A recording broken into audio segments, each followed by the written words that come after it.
Hello and welcome to the Last Word on Spurs. We do hope you're keeping very safe and well. Thank you so much for joining us during a show, which is the first time I've ever said this before on the Last Word on Spurs. I don't know if we've got a manager or not. And I've never said that in the 4.5, 5 years I've done the Last Word on Spurs. But I'm going to say to you, not sure what's going to happen in this next hour and a half, 2 hours. Strap in, enjoy the ride. If you're listening to the show for the very first time, you can find us on iTunes, on Spotify, and Audio Boom. We're across a range of different social platforms. We're, of course, on Twitter at Last Word on Spurs. We're on Facebook and Instagram too. And for better or for worse, you decide. We're also live on YouTube. Probably not the best thing to go live on YouTube, but I say you guys make your minds up on that one. Delighted to be joined by three wonderful guests. My first up co-host. He has been the orchestrator of our crazy train for so long. I'm not even sure Lee could say this is crazy. He might have a more different word for it. Let's hand over to Lee McQueen. Lee, how are you? Yeah, I'm good. Tottenham obviously putting us through what Tottenham put us all through. The weekend was fantastic up until kickoff. I think the best thing about that match yesterday was the tribute for Remembrance Sunday and the Poppy Appeal, at least never forget. And I think that was the best thing about the performance yesterday. It was, everybody knows it. It was utterly woeful. It was abysmal. It was everything that you want. And I've got some outrageous stats coming from the Blue Book tonight. All bad. So if you're looking for Mr. Positivity, I'm afraid he went a long time ago. Something has to change, and it's not just the manager.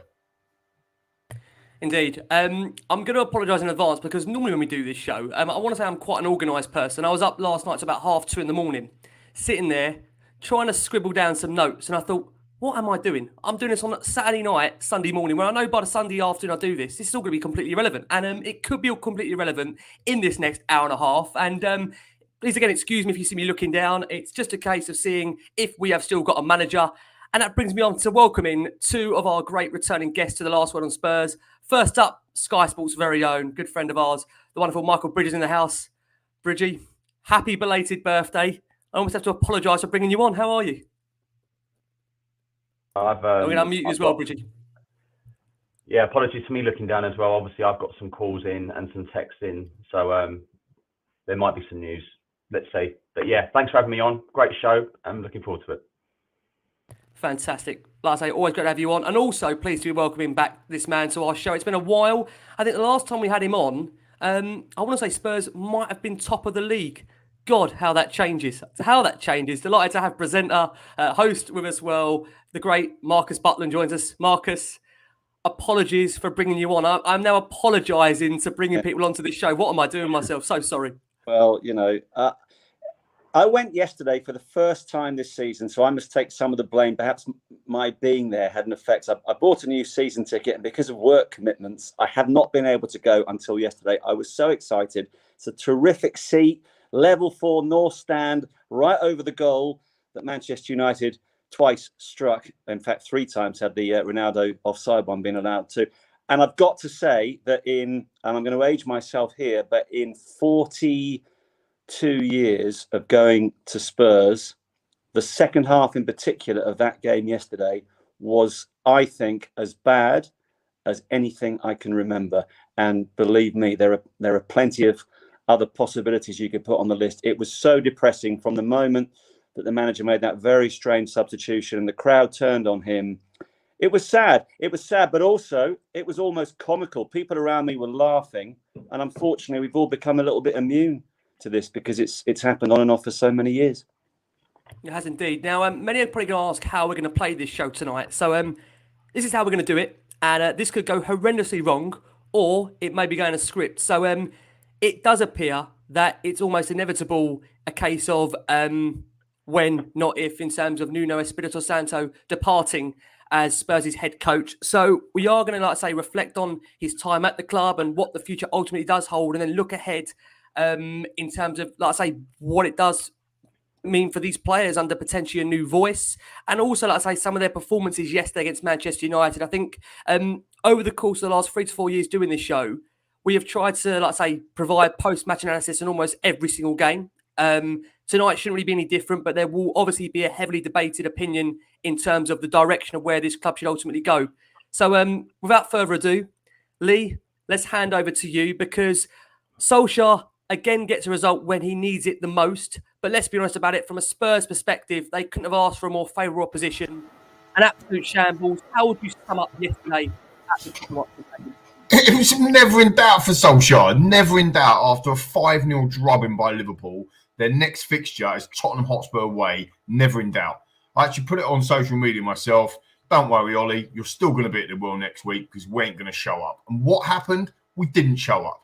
I mean, I love interacting with fans. I love interacting with other people. I love doing these shows and all this sort of stuff as well, right? And one thing that I enjoy about it is kind of pushing things out, getting people's opinions and understanding. And literally everybody I spoke to was, yeah, we've got to go on the front foot. We've got to go on the front foot and take it to Manchester United. They are a wounded animal. They are, they're hurting. They could be dangerous, but if we go out at them in the first 10, 15 minutes, we could have them. We didn't even have a shot on target the whole game. I'm bereft. I mean, I'll tell you what, everybody that knows me and loves me or don't love me, whatever you want to think, they all know that I can talk. I ain't got any words, Rick. I have no words, mate. Honestly, I cannot believe that we are sitting here 9 years, 8 or 9 years after it happened before, under a Portuguese manager, when we got drubbed at home by Liverpool 5-0 drubbing without a shot on target. And guess what? 2 days later or a day later, he gets sacked. A Portuguese manager. He got sacked because he went backwards and sideways. He got sacked because he didn't play progressive football. He got sacked because we were absolutely woeful and he didn't have a clue. This is 8 years ago. You're having a laugh. Fast forward 8 years, it's happening again. It is the definition, if you like, of insanity. Keep repeating what we do.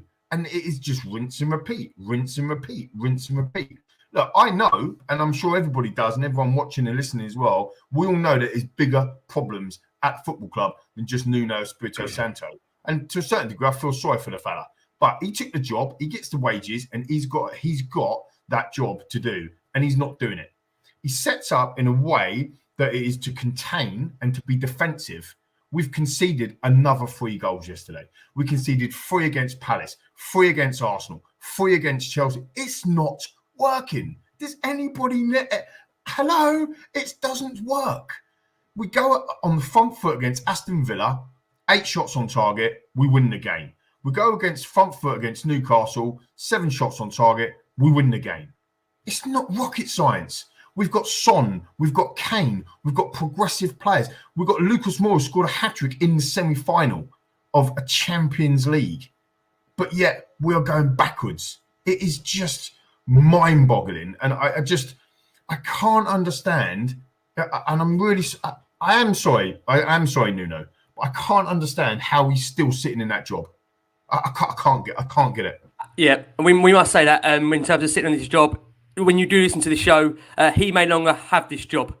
Just as I say, putting that out there for context. But Lee, every word you said there, I totally agree with. Nathan was on the screen there, says, I know Nuno is under fire, but should Daniel Levy, Joe Lewis be under fire too? Nuno was our 10th choice as a manager. No one with a brain will join us. I'm actually considering as a supporter as well if this is worth it. It's mentally, difficult, isn't it? Just quickly before you open up to Michael and to Marcus, just on what Nathan said there. Yes, it is a collective. Daniel and Joe Lewis, do they care? That's the point. Do they care? Are they even bothered about what is going on? And just quickly, and I've got to give him credit, Jason, one of our own, because he said a perfect thing in the WhatsApp group earlier. You look at West Ham United, the way that what they're doing and how they're playing football and so on and so forth. No one in Tottenham hell would have taken David Moyes. Not one Tottenham fan that I know would have taken David Moyes. And they want the board out. They want Karen Brady out. They don't want to be in that stadium. But because they're playing football, because he's doing it on the pitch, where's all the protests? No one's worried about their board anymore. Get it right on the pitch and everything else will fall into place. This is the thing. We're a football club and a football team, and we need to get the football right. That's what we need to do. And don't worry about sticking together. The fans pay the highest prices, as Daily Hotspur, Jamie from Daily Hotspur tweeted out earlier as well. We pay the highest prices in Europe for them tickets. We filled that stadium yesterday, and it was an utter disgrace. And everybody that is making them decisions at the football club is capable. They are culpable. Sorry, they have to stand up and come out and apologise and do something different, because this is an utter joke for our football club. Yeah, Crackers there, one of our own, says no one can put Levy and Lewis under fire. Only the fans can by not spending the money. These are some quite funny comments here, Lee, for you. Darren Impey says, thought you had no words, Lee. Give him a chance, he gets going. Yeah, sorry, Lee, buddy. Well done, Lee. I say no chance of shutting him up, not a chance at all. But Bridgie, let's come round to you, because as things stand, as we record here at the moment, Spurs have reportedly, we must use that word at the moment, reportedly decided to sack Nuno Espirito Santo. As we understand, senior players informed the board that he's not up to the job.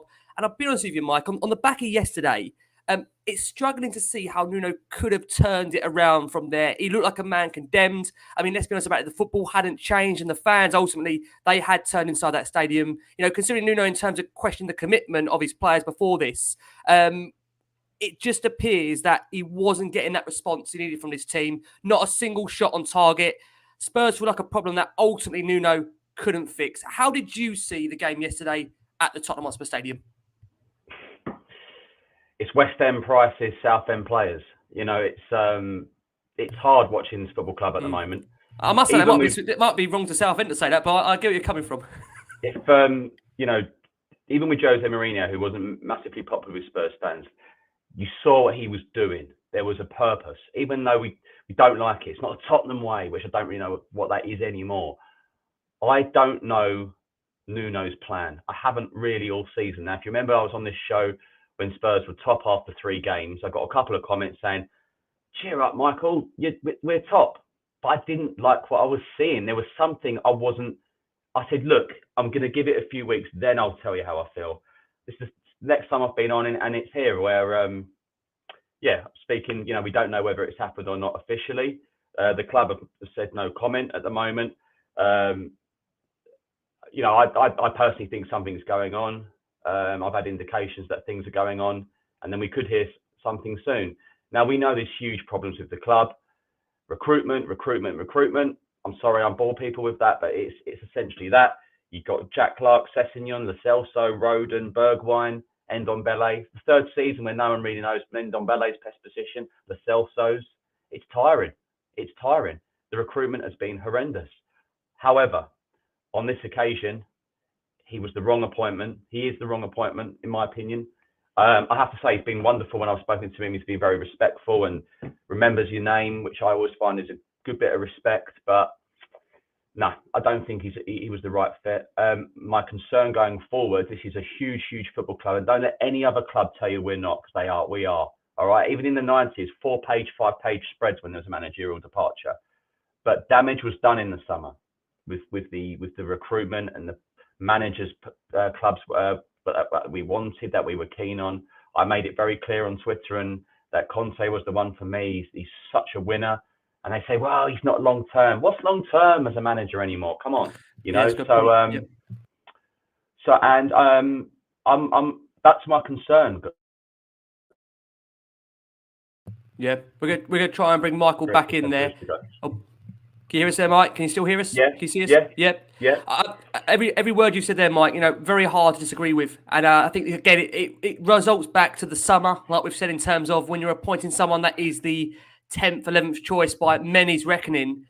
How do you then expect him to galvanise a dressing room with the likes of a Harry Kane, a Heung-min Son, Pierre-Emile Højbjerg, Sergio Reguilon, Sungi Ndombele, Dele Alli, no matter what you think of him, always a hard task at hand.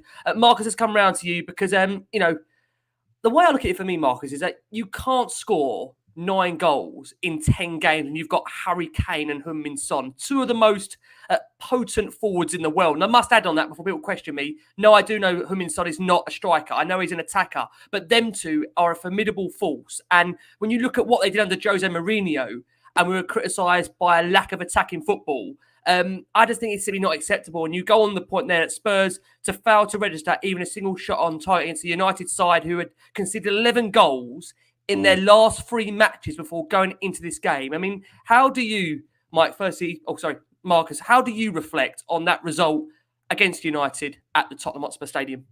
Well, first of all, as I think Lee mentioned, I wasn't the least bit surprised. As everyone said after United had got hammered by Liverpool, look at the fixture list, done them a favour, they're going to Tottenham. I think we kind of all...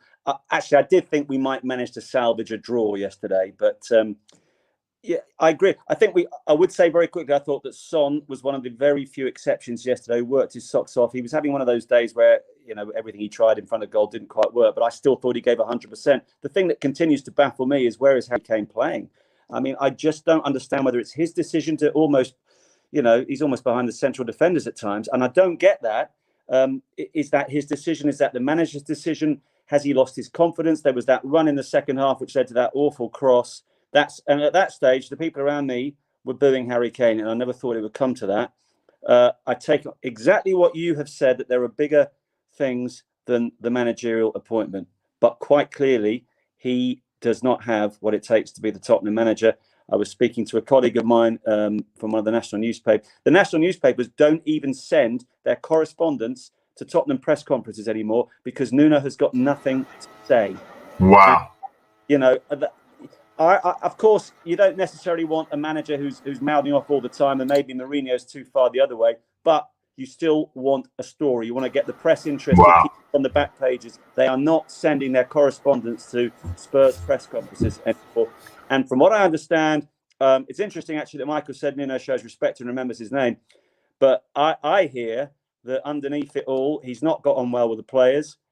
He's not popular.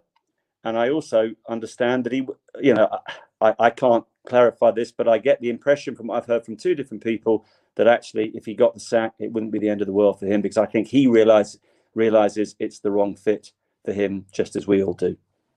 Yeah, I mean, I think like you're saying there, Marcus, it reflects the nature of what we're seeing on the pitch, right? I think in terms of body language, in terms of the way we're playing, it's hard to suggest there and say that it's any different to that. Joey on the screen there says, I can't see how anybody can back this board anymore. Before Enid took over this club, he was known as a cup side. Nuno is another Enoch Fall guy. I do promise, guys, we are going to have, let's say, a conversation in terms of the board. Like I say, at the moment, we're just discussing the fallout from that game yesterday, the manager's future, if there is one for him, highly doubtful, as I say, we sit here at the moment. And of course, like I say, looking back at some of those players' performances, but just some stats that when I read these out, the mind boggles me. Spurs failing to have a shot on target in a home Premier League game for the first time since the 5-0 defeat against Liverpool in December 2013. That coincided with the sacking of AVB, if you don't forget that one. First time in almost 2 years, Spurs haven't had a shot on target in a home Premier League game, we said, since they lost to Chelsea back on the 22nd of December 2019. It is now 2 hours and 16 minutes of Premier League action since Spurs had a shot on target when Harry Kane had his header saved in that first half against West Ham United. And current Premier League stats this season, which you probably understand why this manager is going to be going. Goals, we're 18th ranking. Shots, we're 19th ranking. Chances created, 19th. Conceded amount of goals, 16th ranking. Distance covered per game. This is the most alarming one for me. Distance covered per game, 20th. Lee, it costs nothing to run. Is there any words for that? It costs nothing to run, lads and viewers and listeners. I mean, this is something that was instilled in our football club, that you wanted to be fitter than anyone else. You go to the 94th, 95th minute, late winners like through Fergie's Manchester United, when, they were always ready. They were fit. They were there under Pochettino as well. So yes, I brought them up already. Sorry. But, we were fit. We were fitter than anyone else. I mean, when I play football, and I can't really say I played because I was absolutely rubbish. But when I played football, it definitely wasn't technique or skill or anything like that got me into any sort of team. It was just the fact that I was determined and I ran. And so, from a fitness perspective, it is the basic level is what I'm trying to say. So not running around for, 20th, that's lower than any other. I mean, I can't believe it, Rick. I can't believe it. No. There's no words for it. I mean, Bridgie, to come around to you, to even compound it more, he's the first manager since Christian Gross, and we remember those days, Mike. Although we maybe want to say we don't remember those days because we're very, very young. To lose 5 of his opening 10 Premier League matches. Just to put into context, it took Pochettino 4 years to lose back-to-back games for Tottenham in terms of, I think, Premier League and all domestic competitions. But and it's taken Nuno 2 months to hold 3 back-to-back. I mean, Mike, mentally, how do you compress that information? Can you actually understand just how far this season we've fallen, just in terms of those stats alone, a club like Tottenham and the squad we've got? This is the thing, you look at Tottenham, they were, top six, the other week. It's the manner and the nature of the defeats. The Crystal Palace one, it was a horror week in terms of the international break. We had all that problem with Argentina and the red zone. There was a couple of injuries. Okay, fine. But the Arsenal one was completely unacceptable. The team was the wrong team you put out. It was just horrendous. And there's not been much ever since. It's been quite frankly boring. It's just been horrific, hasn't it? Really, really, really poor. My worry is going forward, who takes this team on. That's my concern at the moment. Tottenham Hotspur, for me, have tried every kind of manager.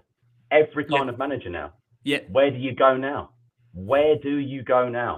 And obviously Nuno came in as well, knew himself.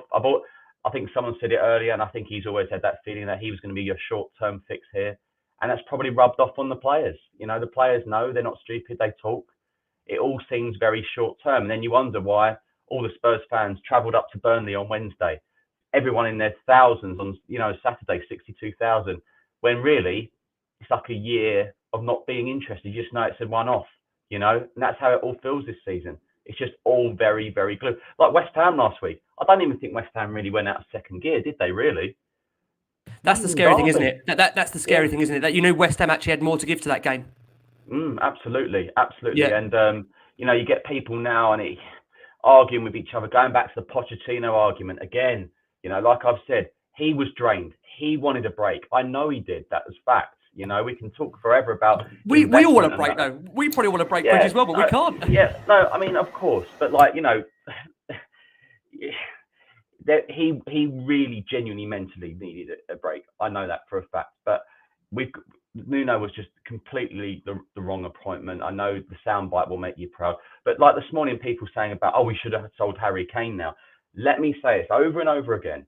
Manchester City did not put a bid anywhere near worth accepting. And we can all criticise the chairman, whoever, Paratici. There's no way that they should have accepted a discount bid from one of the world's richest clubs. Now, we can debate as well whether we think Kane's not trying. I don't necessarily go along with that argument. I just think he's got absolute rubbish around him a lot of the time. Okay, he's not completely there. I understand that. But trying, I'm not so sure. But there's just such a lack of quality. The midfield, for me, it's not even top 10. It's not even top 10. It's frightening, isn't it? Yeah, made Scott McTominay look like, Pirlo and Javi yesterday. It's so poor. Such a poor squad. And just to add to that, if I come around to you, Marcus, listen, we've seen the amount of stats there. I think also another alarming stat is the lack of shots we've seen per game, right? When we go back and we look at recent games, West Ham, I think it took us no shot in that second half.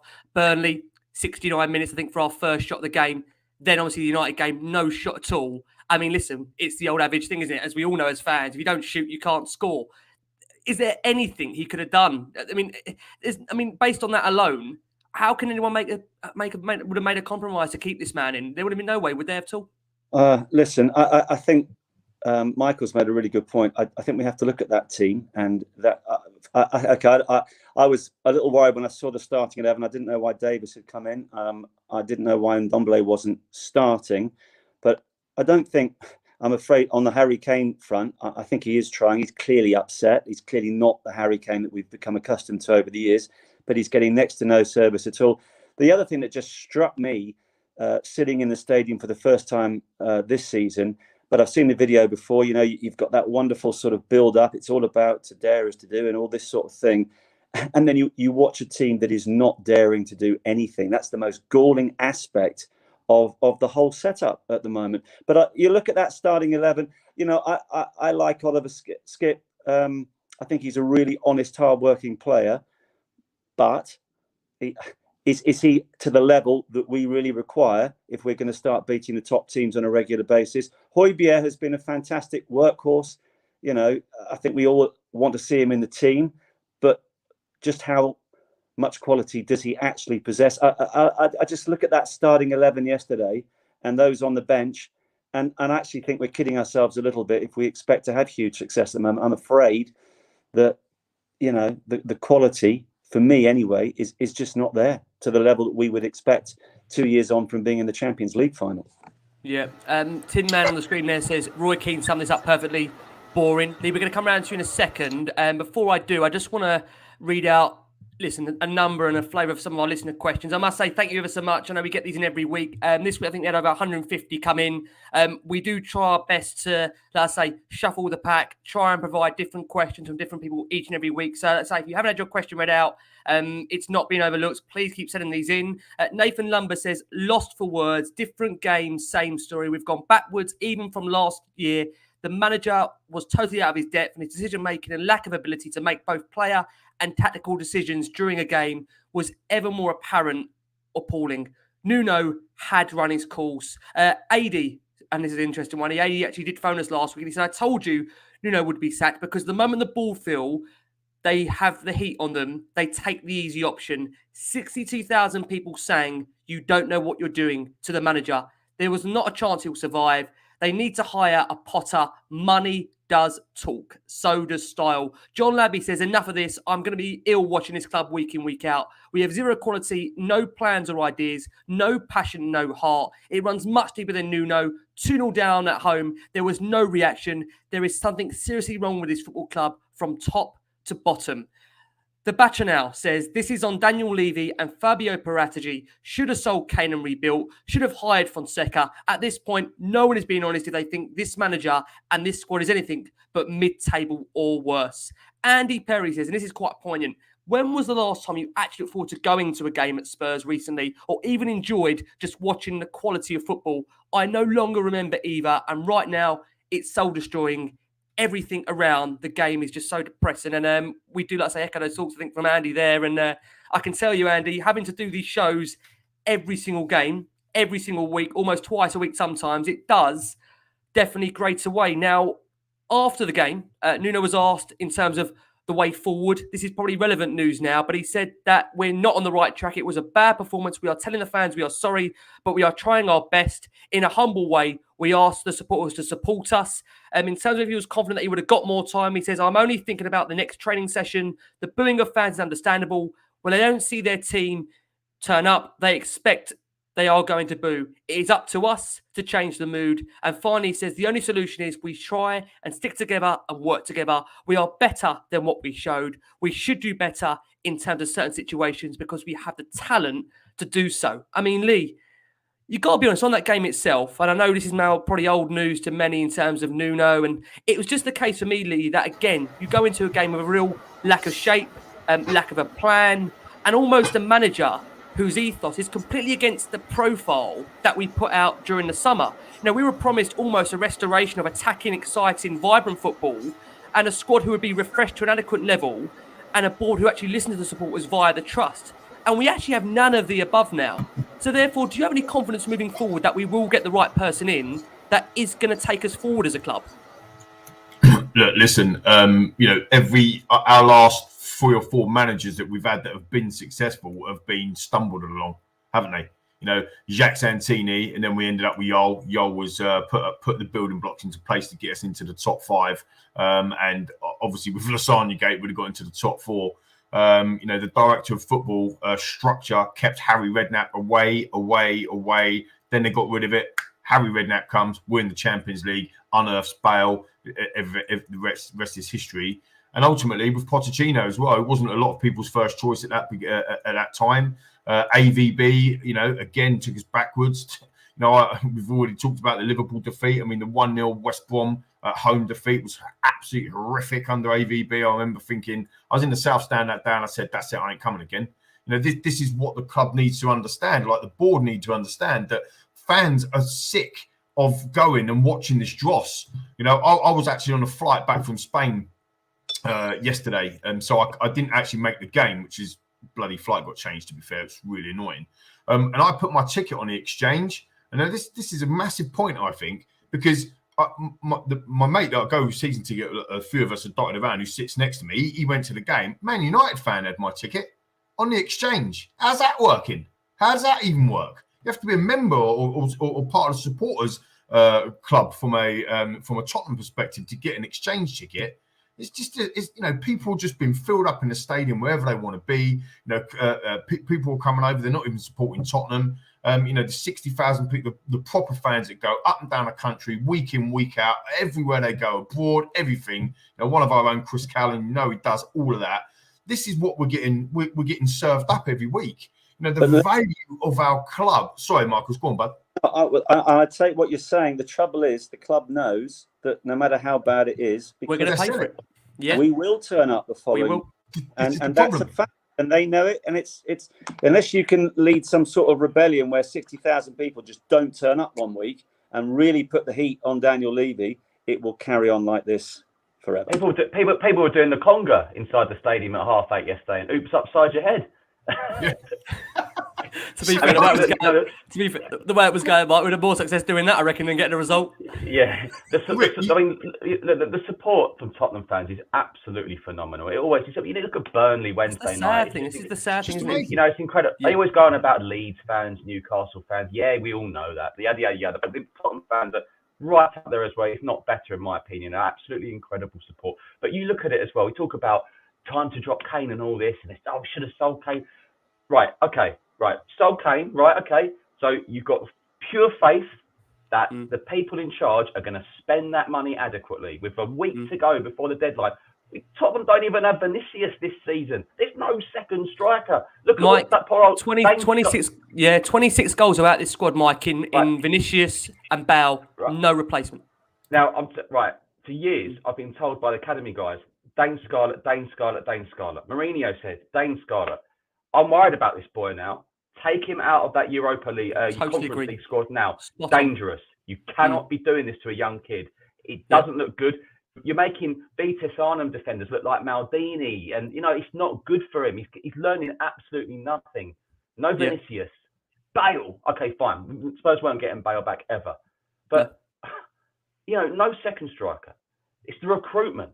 Absolutely 16 goals, Bale. 16 goals, 11 in the Premier League last season. Didn't replace him. It's absolutely ridiculous. Yeah. And you talk about the likes of Ben Davies, and Nuno said I find him a little bit more consistent.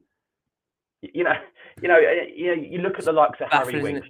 Yeah. Harry Winks, too comfortable. Needs a move for himself. Okay, can't get in any team now in the squad.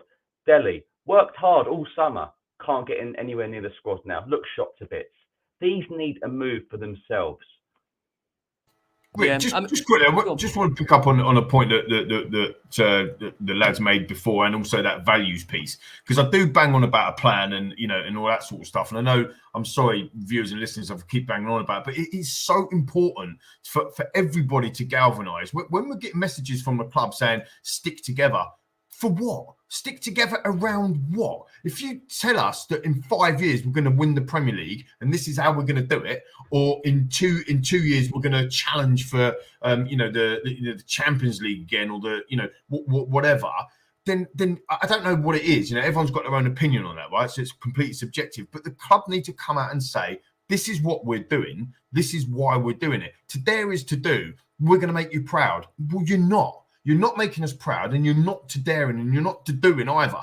Right? The values of the football club is. It's almost that. I must say, Lee, it's almost that will do. That will do. That is the motto. That will do. This is the thing. What is the purpose of the football club? Why are we here? This is massively important in sport and anything you do in life, in business. You need to have a purpose to go after. And people say about having projects, but the project should be. This is where we're going. This is how we're going to get there. Are you with us or not? There's so many people that are going in different directions because we don't know what the actual direction is. Does that make sense to everybody? That's because but Lee, I don't think the club. I mean, you just look back to the summer. Yeah. You look back to sacking Mourinho 5 days before a cup final, and then crazy. The whole world asked if they wanted the job during the summer. They don't know where they're going. That's what I mean. And from what I hear, that the next strand. I think we mentioned it that Ryan Mason will take charge certainly for the foreseeable future, because then they want to find they're actually looking at Arteta. Okay, he's not pulling up trees, but they want a young, progressive manager. That's what I'm now hearing. In which case, I'm thinking, well, is that Potter? I don't know, but for me, I don't know whether you guys would think of this one as a possibility.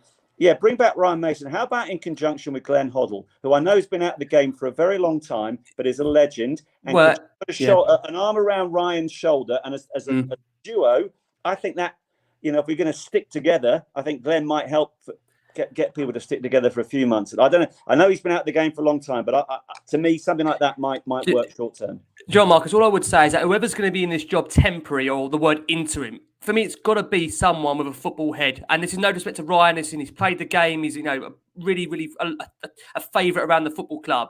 But then what you've got to think about for me is, even in the interim period, what does it say to these players, the likes of Kane, the likes of Son, the likes of Dele, Ndombele, Giovanni Lo Celso, Sergio Reguilon, Eric Dyer, you know, name and rattle them off, Hugo Lloris, when you've got an interim guy coming in, and we're still in all 4 cup competitions. We've got a massive, massive Carabao Cup quarter-final at home to West Ham, at home to a West Ham side at the moment. They're looking very, very good. That actually look like they've got some identity. They've got a plan. They've got a vision under David Moyes, as Lee touched upon earlier.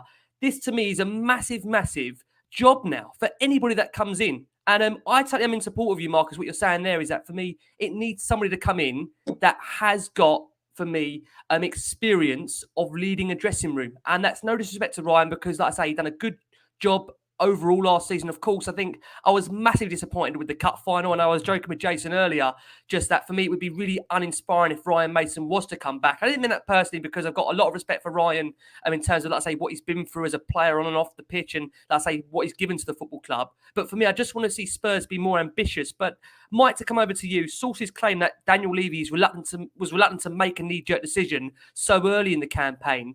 But given the level of hostility from the club supporters inside the stadium this weekend, it seemed to have surprised many of the senior figures at the club.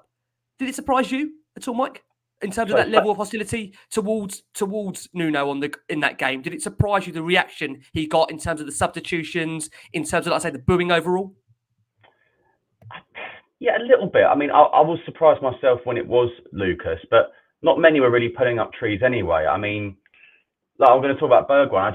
Again, another player. I just don't think he's anywhere near good enough. You know, if you want a good Dutch winger, I'd have had Dan Juma from Bournemouth, who's at Villarreal, who's going to come back to the Premier League, who's going to go to a very, very big club in a year or two.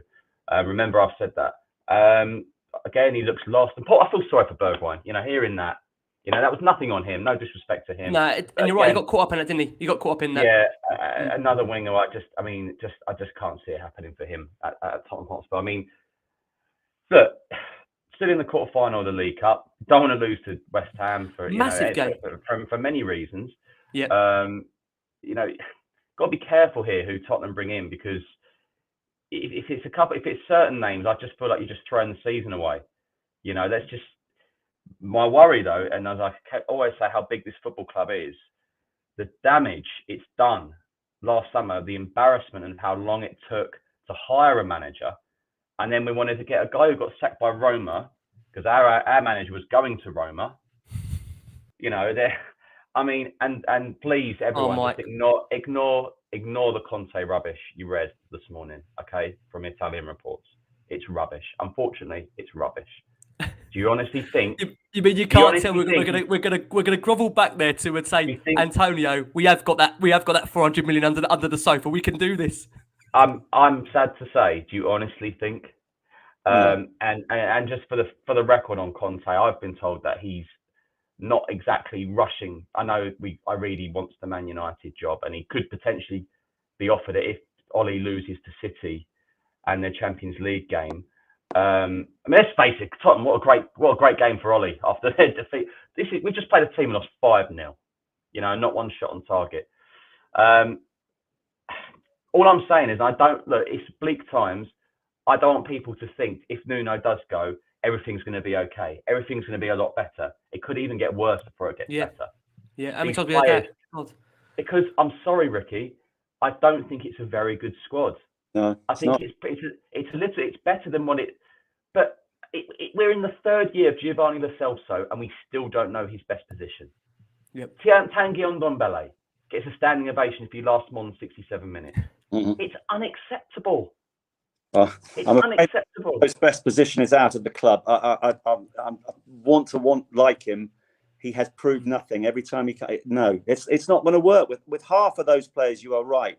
The squad is not strong enough, and I think it will get worse before it gets better. And Ricky, I take your point. You want an experienced manager, but what Michael just said, we don't want to just go and get a Fonseca because he's available. I'd rather tread water with maybe for Ryan Mason and Glenn Hoddle, something like that, and then maybe come the summer, let's see who is out there available who really does fit the bill. Do you not think, Mark, just quickly on that, is that not writing off the season? If we use that term, treading water, I think we're almost going to be drowning. Well, you know what? We're in 4 competitions. I would understand if we're out of those competitions and we haven't got much to fight for, but we've still got a great chance of a cup there. I still think that with Mason, whoever at the helm, in a one-off cup situation, we can beat West Ham on the night. I don't think it's writing off the season, but what I don't want to do is have yet another false dawn that actually ends up writing off another 2 seasons.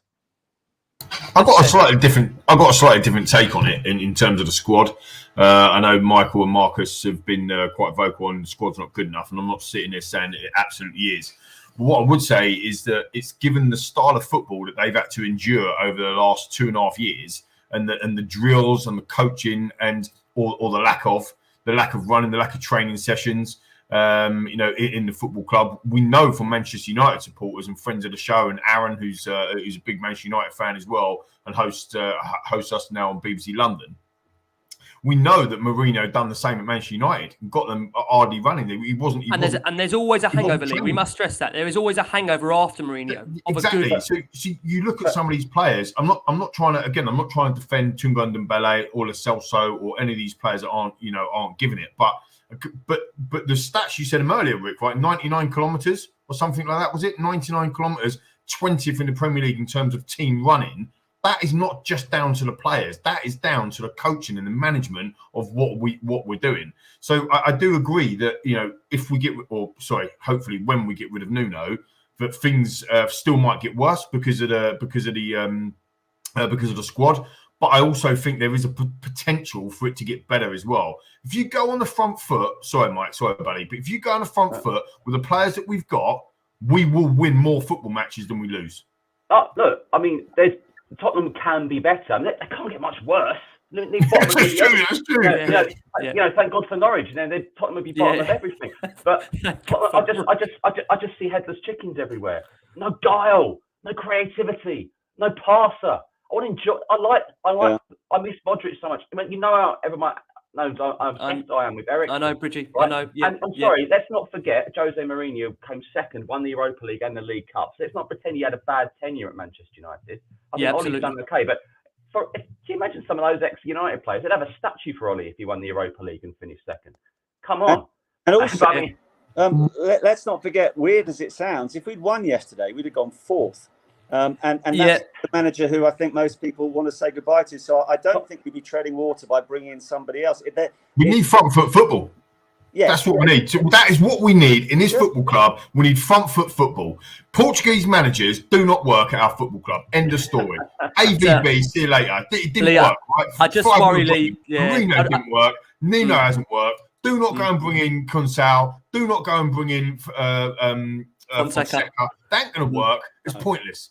Stop going around on this damn merry-go-round and bring in somebody that's going to play front foot football. And if it is Ryan Mason, you mentioned Marcus, you mentioned Arteta earlier. Right, he was getting pelters before. He has got a squad now of getting things in the right way. Forget league position. Think about what he's been doing behind the scenes and what he's been doing. He's spending a lot of money, but he's trying to get there. Just a quick shout out to Ollie and Harry, by the way, that are big Arsenal fans, but they're youngsters, so don't have a go at them. And they've been on my holiday with me as well, so they're watching for us tonight. But look, Arteta is a club man. He's an ex-captain of their football club. He knows the football club inside out and their values. Maybe that's what we need to do. Scott Parker. He's putting up people who didn't want Scott Parker before when he was at Fulham. He's doing brilliantly at Fulham. He's doing brilliantly at Bournemouth now. He managed our academy team. If we've got no money to go and spend on players, let's bring them through the academy. Oh, who better to do that than the ex-academy manager? I mean, you could not make this stuff up. Football. That's what he plays. Well, I can tell you right now, from me personally, in the summer when my good friend Anthony Costa called me and I turned my nose up at Graham Potter, and I dismissed these managers as not being good enough for our football club. And Scott Parker, I called a project manager. if you guys are watching now, which you're probably not, you're probably tucked up, already doing your revision for your games coming up. I am sorry. Come and take us. Bridgie, what do you reckon of that? I get on well with Scott, but I know you do. Yeah, he got Fulham got relegated last year. All right, he's doing all right now. This is Tottenham Hotspur, boys. Yeah. All right, don't forget that this is still an attractive job to many. Oh, look, I didn't want Potter because he only finished a point or two ahead of Chris Hughton. I wasn't sure. That's the one I would say. Look, if you were offered it now, I'd say yes. Yeah, I wanted Antonio Conte.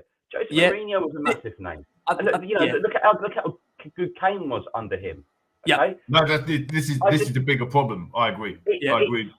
It's so depressing. The concern is now, although Tottenham are a massive club, do they want to work under this structure? When I see Paratici and Hitchin acting like managers on the touchline the other week, I'm not sure if I like that. Could you imagine, Mike? Could you imagine Mourinho standing for that? Yeah, but forget Mourinho. I think but you're saying but yes and no, forget him, because Kane and Son were phenomenal last season under him. And as I said earlier, even though sometimes I didn't like the way Tottenham played, I see a purpose with his plan. I think Tottenham would have won the League Cup with him. I agree with that. Sorry, I thought you were talking about with Paratici and Mourinho. From a Mourinho perspective, they scored 18, 19 goals in the first 9, 10 Premier League games between them last season under Mourinho.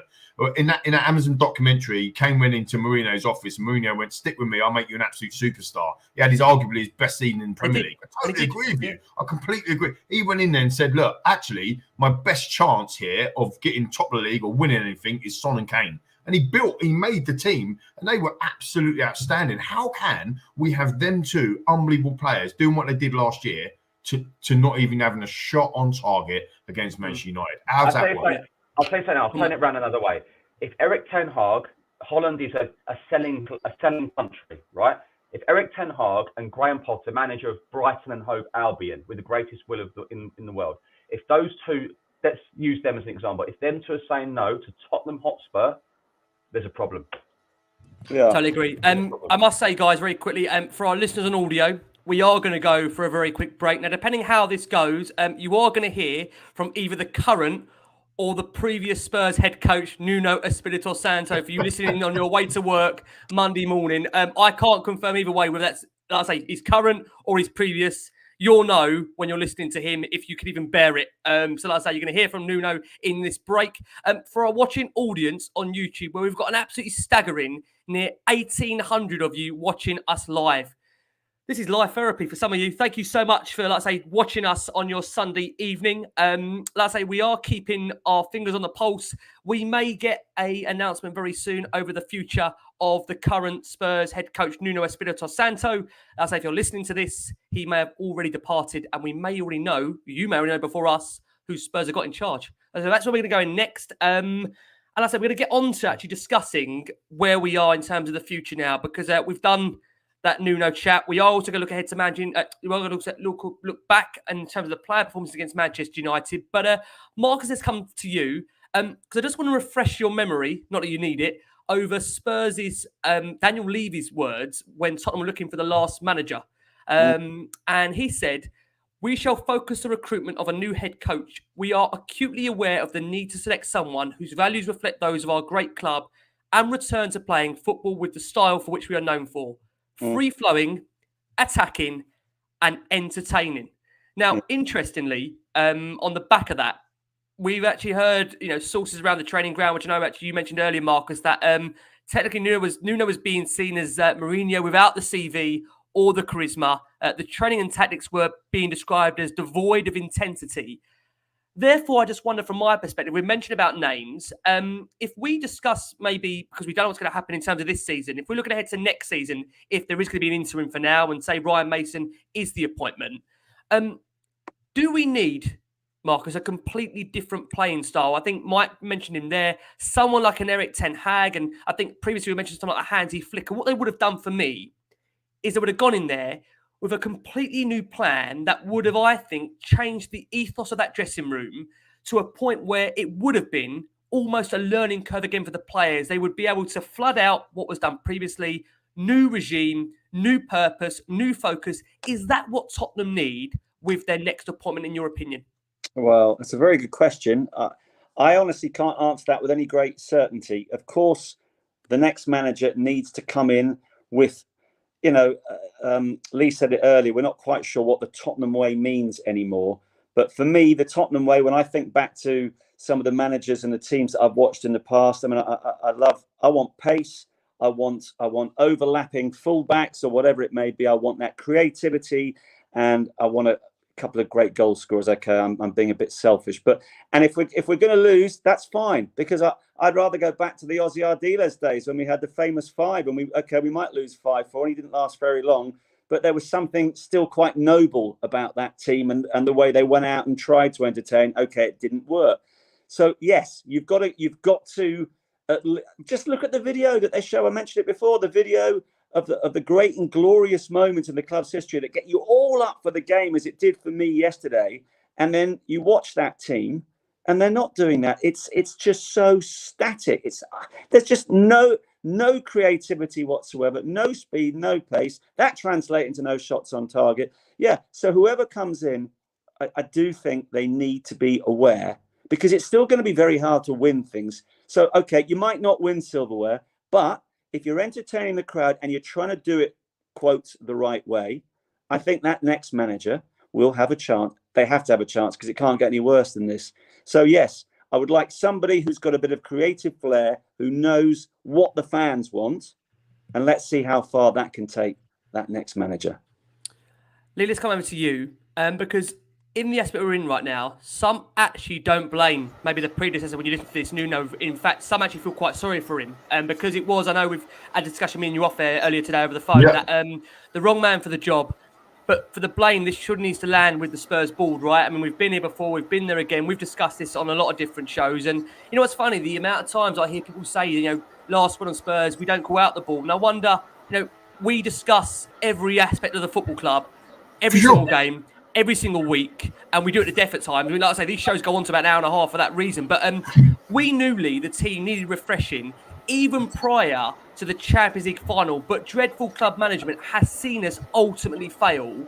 What does give you the confidence to get us back to a position where we are at least competing with some of those sides above us? Well, I'll be honest with you, Rick, and you know this anyway about me, and most of the listeners and viewers will now. I always look at things on the positive side of things. I always try to look at that. But what this club is doing to me now, and over the last 2 years maybe now, is just sapping all of that positivity away. I mean, I know, like, me and Bridgie was in the Champions League final together. We were there, and we were loving it, and we were, and we're always positive, and it just sapped away from us. And this is what this club's doing. There was no signings or transfers for 518 days, right? That was the first thing. Then the furlough mess, absolute mess around furlough. Then the ESL itself. The people that work for the football club don't like working for the football club outside of the football side of things. Do you understand what I'm saying? The way they've been potentially treated, not all of them, I can't say that for a fact of everybody, but I know for a fact there's people inside the football club that don't like the atmosphere as what it is at the moment. Same as how we're feeling on the outside, people working in the club, it's a similar situation. When you look at that with non-playing staff and people that are, working in the club shop, or working in sales, that type of stuff, within, selling the packages and whatever, when you're hearing that sort of things, it's inevitable that the players are going to be thinking certainly around that sort of stuff as well. So you have to question Daniel Levy.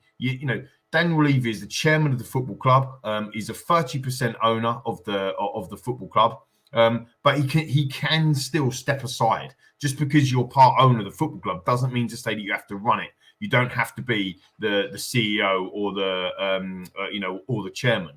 Is that ever going to happen? Well, that's down to Daniel. At the end of the day, it's down to Mr. Levy. I don't want to disrespect him. What he's done off the pitch has been quite remarkable, really. Quite remarkable. But I think even I'm now sick of saying lovely stadium, lovely training ground. I'm sick of it. I'm sick of saying all of that, because at the old White Hart Lane, unbeaten in our final season, by the way, I know hindsight's a wonderful thing, and I don't really like using hindsight, but if we'd have stayed there another season, we might have won the league the next season, because of so yes, the club needs to progress. Yes, the club needs to move forward into getting more weekly revenues coming in, and I get all of that. But if we're not seeing it on the pitch, if we're not reinvesting it in the football club, in the football side of things, what is the point? Some people will say to me, and I said it myself a number of times. You can go back on the shows, the Love Sport show, whatever. What needs to change? We need to invest. We need to invest. And we have invested in certain parts, but the recruitment, as Bridgie said earlier, has been woeful. It has been awful. Tunga Ndombele, 65 million. Lo Celso, 40 odd million. Marcus said it earlier. Our midfield against Manchester United yesterday was woeful, and two of them players cost over 105 million. It's just absolutely ridiculous. So this is what I keep saying about, the whole place at the moment is not where we need to be. We need leaders on the pitch. We need leaders off the pitch. We need leaders in the boardroom to say, this is what we're going to do. This is how we're going to do it. This is how we're going to get out of this mess. Not stick with us. We'll get through it. Get through what? You don't know what you're doing. This has been the problem.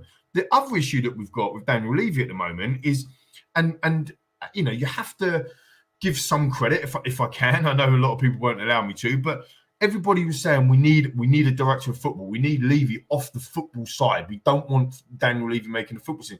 So he's brought in a director of football or managing director of football in terms of Paratici, so I get his name, the pronunciation one way or the other. And his appointment was Nuno.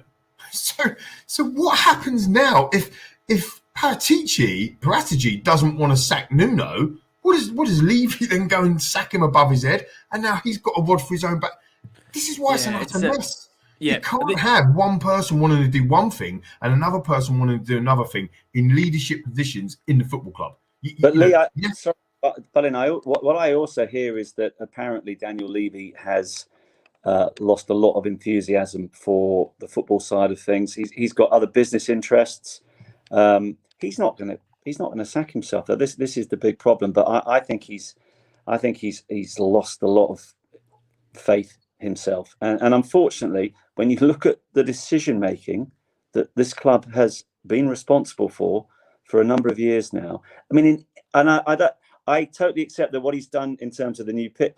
Having said that, I'd rather be playing on Haringey Marshes if we were winning in cup competition. Exactly, and I know Crackers makes that point every time. It doesn't matter where. I think I got to say, Marcus, on that what you just said there. It does not matter where Tottenham Hotspur would play. No. If they wouldn't played over the local park in Enfield Town, we'd all be there. We'd still be turning up in our droves. And this is the thing about the new stadium. That yes, the new stadium is beautiful. It's iconic. It's great. But if someone said to me, if you remain at White Hart Lane, you're going to be progressing there. I don't think anyone would have moved. Do you see where I'm coming from, Mike? Do you see where I'm coming from, Marcus? Do you see where I'm coming from on that? I do. I think the club has to develop. I think we have got an amazing stadium and it's bringing in lots of revenue from NFL and from boxing events and all the rest of it. And I don't want to criticise that side of things. What I would just want to highlight is that in any other walk of life, any other business, for a chief executive, whatever title you want to give Daniel Levy, to have made the decisions that he has made for the past 15 years would not be acceptable. It just wouldn't be acceptable. And I like to think he's done them all with the best intentions, but the time has come for him to stand aside. Stay at the club if he wants, by all means, but stand aside and let somebody. I always remember Clive Allen saying, Daniel Levy, as we all know, he's a great businessman. He is not a football man. And that is the key issue here, because this is a football club. So Daniel, stand aside and let's applaud you for a fantastic stadium and for everything else. But please hand over the reins to somebody who just has the heart of the club as his sole interest. No, wonderful points that you say there, Marcus. And the irony is, I think Daniel, from what we understand, again, according to reports, we must say it's according to reports that he was absolutely furious by that display over the weekend. And I look back at one of our good friends of our show, Alistair Gold, who in the summer said in one of his articles, Paratici presented Daniel with this dossier of Nuno at Valencia with the 5 at the back or the 3 at the back, and said, look, he can play this attacking brand of football. mean, what was he? I just think He hasn't even played for it at the back, has he? Since he's been it, he generally hasn't. He's played 4-3-3 and a 4-2-3-1. No, you're right. But the point I was getting onto, and I'll come around to you on this, Mike, is that, you know, when Nuno does go, and like I say, when you're listening to the show, I have to keep saying this, he may have gone already, is that the article will be titled, you know, this is Daniel Levy's last chance to get it right for the 45th time. And, you know, the club talks about this being a new cycle. But the problem is, like Lee mentioned there, that we cannot even see what this particular cycle wants to achieve. There is no clear plan on or off the pitch, and there's been a complete incompetence now for years. You know, we're not talking about, you know, we're not talking about months, we're not talking about, you know, weeks. You know, it's just baffling decisions, baffling football, no ideas. And Mike, you know, you're right. Tottenham Hotspur, we are a massive, massive club, and I think because of the way the last few years have gone, I'm definitely undermining us now in terms of what our abilities, in terms of who we can attract. Can you give us any confidence that it will get better in terms of an appointment? No, to be honest. Firstly, there's one thing I will say in their defence. Okay, the Roman Abramovich takeover. That's another club pushed in front. Chelsea are allowed to make managerial mistakes. They're allowed to make transfer mistakes. They've spent about £1 billion worth of strikers over the years. Some have been great, some have been terrible. Tottenham don't always get an opportunity. Then Manchester City came along. So that's usually two clubs out of that Champions League top four. The problem Tottenham had when they got there, they stood still. And when you stand still at the top, you go one way, you go backwards. So when I was told about Grealish, that was done. Goalposts moved. Bruno Fernandes was in tears, said his goodbyes in Portugal in a Portuguese Super Cup match. He's top of every single chance he's created. People call him Fernandes. Stop talking nonsense. He's been Man United's best signing since Ferguson's left. Unbelievable. Creativity, scores goals, the lot was Tottenham's. You stand still, you go backwards. Every time it's been the recruitment. And it's now a very, very, very, very average squad. And I don't mean, I hate being morbid, but it's all gone. It's pretty much all gone. All that hope. Wanyama and Dembele in midfield with Eriksen just in front. What a midfield that was. We were turning up. What was it, 18 wins out of 19 one season when Tottenham finished second? You know, I don't always buy the thing about, oh, you know, there's only one trophy. You know, sometimes the managers need to take responsibility. You know, I know everyone loves Poch, and I did, but he was bonkers to start Michel Ballman in an FA Cup semi-final against Manchester United. It should have been Lloris. There's this weird obsession with playing your reserve goalie in a cup semi-final. You know, he made mistakes in cup semis and finals. So it's not necessarily completely on the board all the time, but the signings have not been good enough. The whole recruitment has not been good enough. And the chance to stabilise ourselves at that top table, I'm afraid, has gone. And it's going to take a long time to get that back. And just one thing on the stadium and people having a pop at it and saying it's a multi-purpose venue. Newsflash, that's modern world now, I'm afraid. And you're going to be, you're a bit odd and bitter if you can't have been proud. I'm a boxing fan, so I was proud to see Usyk Joshua that night. It looked incredible. What doesn't help is that you look at the, not lack of, probably the one word, but the poor investment on it in terms of the playing side. So you sort of lose that kind of passion and pride when you see it in the NFL and everything like that. That's what I get. But I think when people say, oh, we're just in a multi-purpose stadium now, well, that's life. Arsenal had Bon Jovi and Coldplay for years at the Emirates. That's the way it is. The Super League Grand Final is played at Old Trafford. Let's don't go overboard here, you know. So, you know, I'm proud to be in that stadium. But like I said on Sky the other day, best stadium in the world, but you can't eat a fillet steak with a plastic fork. The players are not good enough. Yeah, spot on. Love it. Can I come around to you, Lee? I know you please make your point you're going to say, but before I do, I just want to get your reaction to this that we heard today. Now we had Kat and Martin on from the Trust a couple of weeks ago, where they were waiting to get an answer from the board in terms of them coming to speak to them. Now, again, it could be coincidence, it could be irony. One day, less than 24 hours after Martin and Kat came on this show, the club come back to them and said they would open dialogue with them, right? We've heard news today that this is from, let's say, the Tottenham Hotspur Supporters Trust. The Spurs hierarchy believes they have answered all the questions relating to the footballing side of the business after pressure from the THST to answer questions surrounding the vision of the club. I mean, there's no doubt about it, Lee. We've been here before that the board are culpable for a lot what's gone on over the course of the last 24 months. You want to go back even further, you can do 30 months, 36 months, 48 months. do you feel in a way they're also in as an impossible position as the next manager coming into this club to win the fans back? Because I've never known a situation where we are now, where there is such a disgruntlement against the board, even to the point now where Daniel Levy's name, Levy out, was being chanted inside the Tottenham Hotspur Stadium yesterday. So I just unmute myself there. It's not often I'm lost for words as I was at the beginning of the show. Yeah, I mean, just coming back to the point that Bridgie made before about recruitment. I mean, what season was it when we were? I think we were in and around the top four under Harry Redknapp, and January transfer window, and we go and sign Ryan Nielsen. I mean, we needed a top draw striker, and we go and sign Ryan Nielsen. I mean, what? I can't remember what season it was, but this has been going on for years and years and years on that side of things as well. In terms of the vision, no, I have no idea what the vision is of the football club. I pay, and some people as well, most on social media, right? Some people think I'm some sort of, like freebie prawn sandwich guy, right?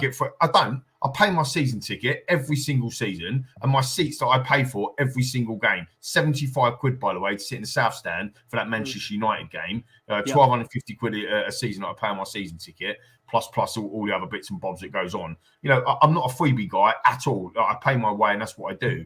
And as a paying fan, I want to be able to, vent my frustrations and so on and so forth if I need to. I want to know, as a paying customer, if that's the way they want to look at me, what am I paying for? What am I getting? Am I getting backwards, sideways, boring football every week and finishing 8th or 9th? Or am I going to get progressive front foot football and give it a go? Because I can stomach winning 1-0 to backwards, sideways rubbish. I can't stomach losing 3-0, 3-0, 3-1. Defensive, we're letting in 10 goals in 4 London derbies. You're having a laugh. 10 goals is 10-1 on aggregate, I think you said, didn't you, Rick? We scored 1, we've let in 10.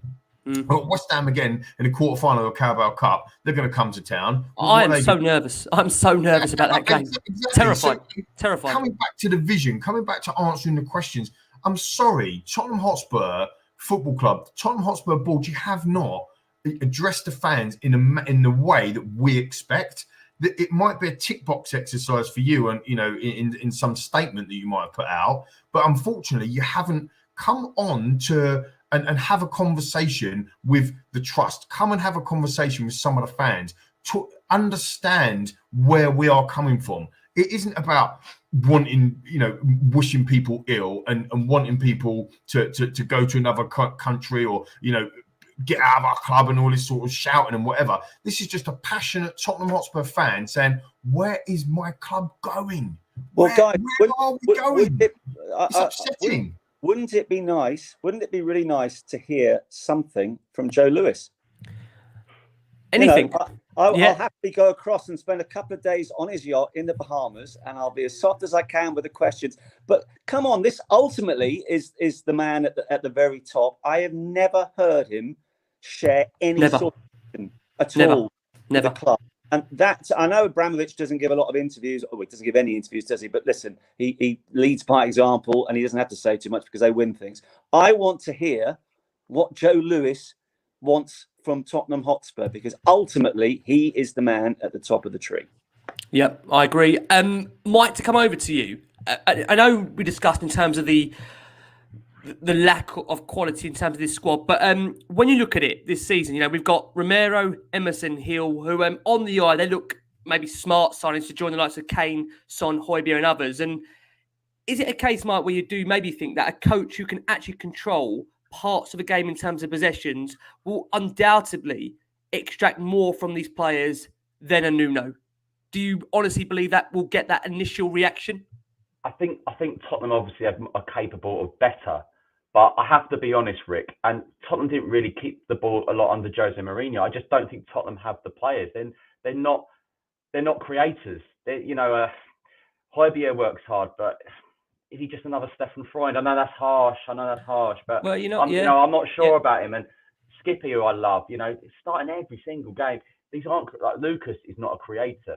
Bergwijn is God no, and this is Harry was top assist last season in the Premier League, just incredible. Mad, isn't it? Incredible. I mean, Tottenham can show more. Look, at the end of the day, going back to the Nuno situation, if they do decide to act, I don't think anyone's going to. I think a few people might feel sorry for him, but I think there could be a general agreement that he's the wrong person. And I kind of feel that he knows that too. He's not animated. West Ham, second half, not animated. He said they were the better team. He doesn't believe that. There's no shots in the second half in a derby against West Ham. I think he knows as well. I think the damage was, for me as a non-journalist, as a fan, the damage for me was done at Arsenal. Yeah, that is the game. Can't 100%. That is the game. You can't set up I that. knew the second that game kicked off, it was going to be a defeat. Yeah, and like Romero on the bench. That's one positive. I really am starting to like Romero. He's looking good. And if Spurs can get someone top class next to him, I think we've got two very, very good centre halves. I like his cut. Yeah. And he's an arsehole as well, and I like that. I think Spurs need a bit of that. I must say, Mike, as long as Romero doesn't wake up and realise where he is, I think we'll be absolutely fine. Yeah. But the thing, and this annoys me with this squad at the moment, like Lo Celso just loving being in Argentina, always smiling, but then just looks so miserable playing for Spurs. Just the wrong signing, wrong. So much wrong with this squad. It's just not great, is it? It's not a great squad.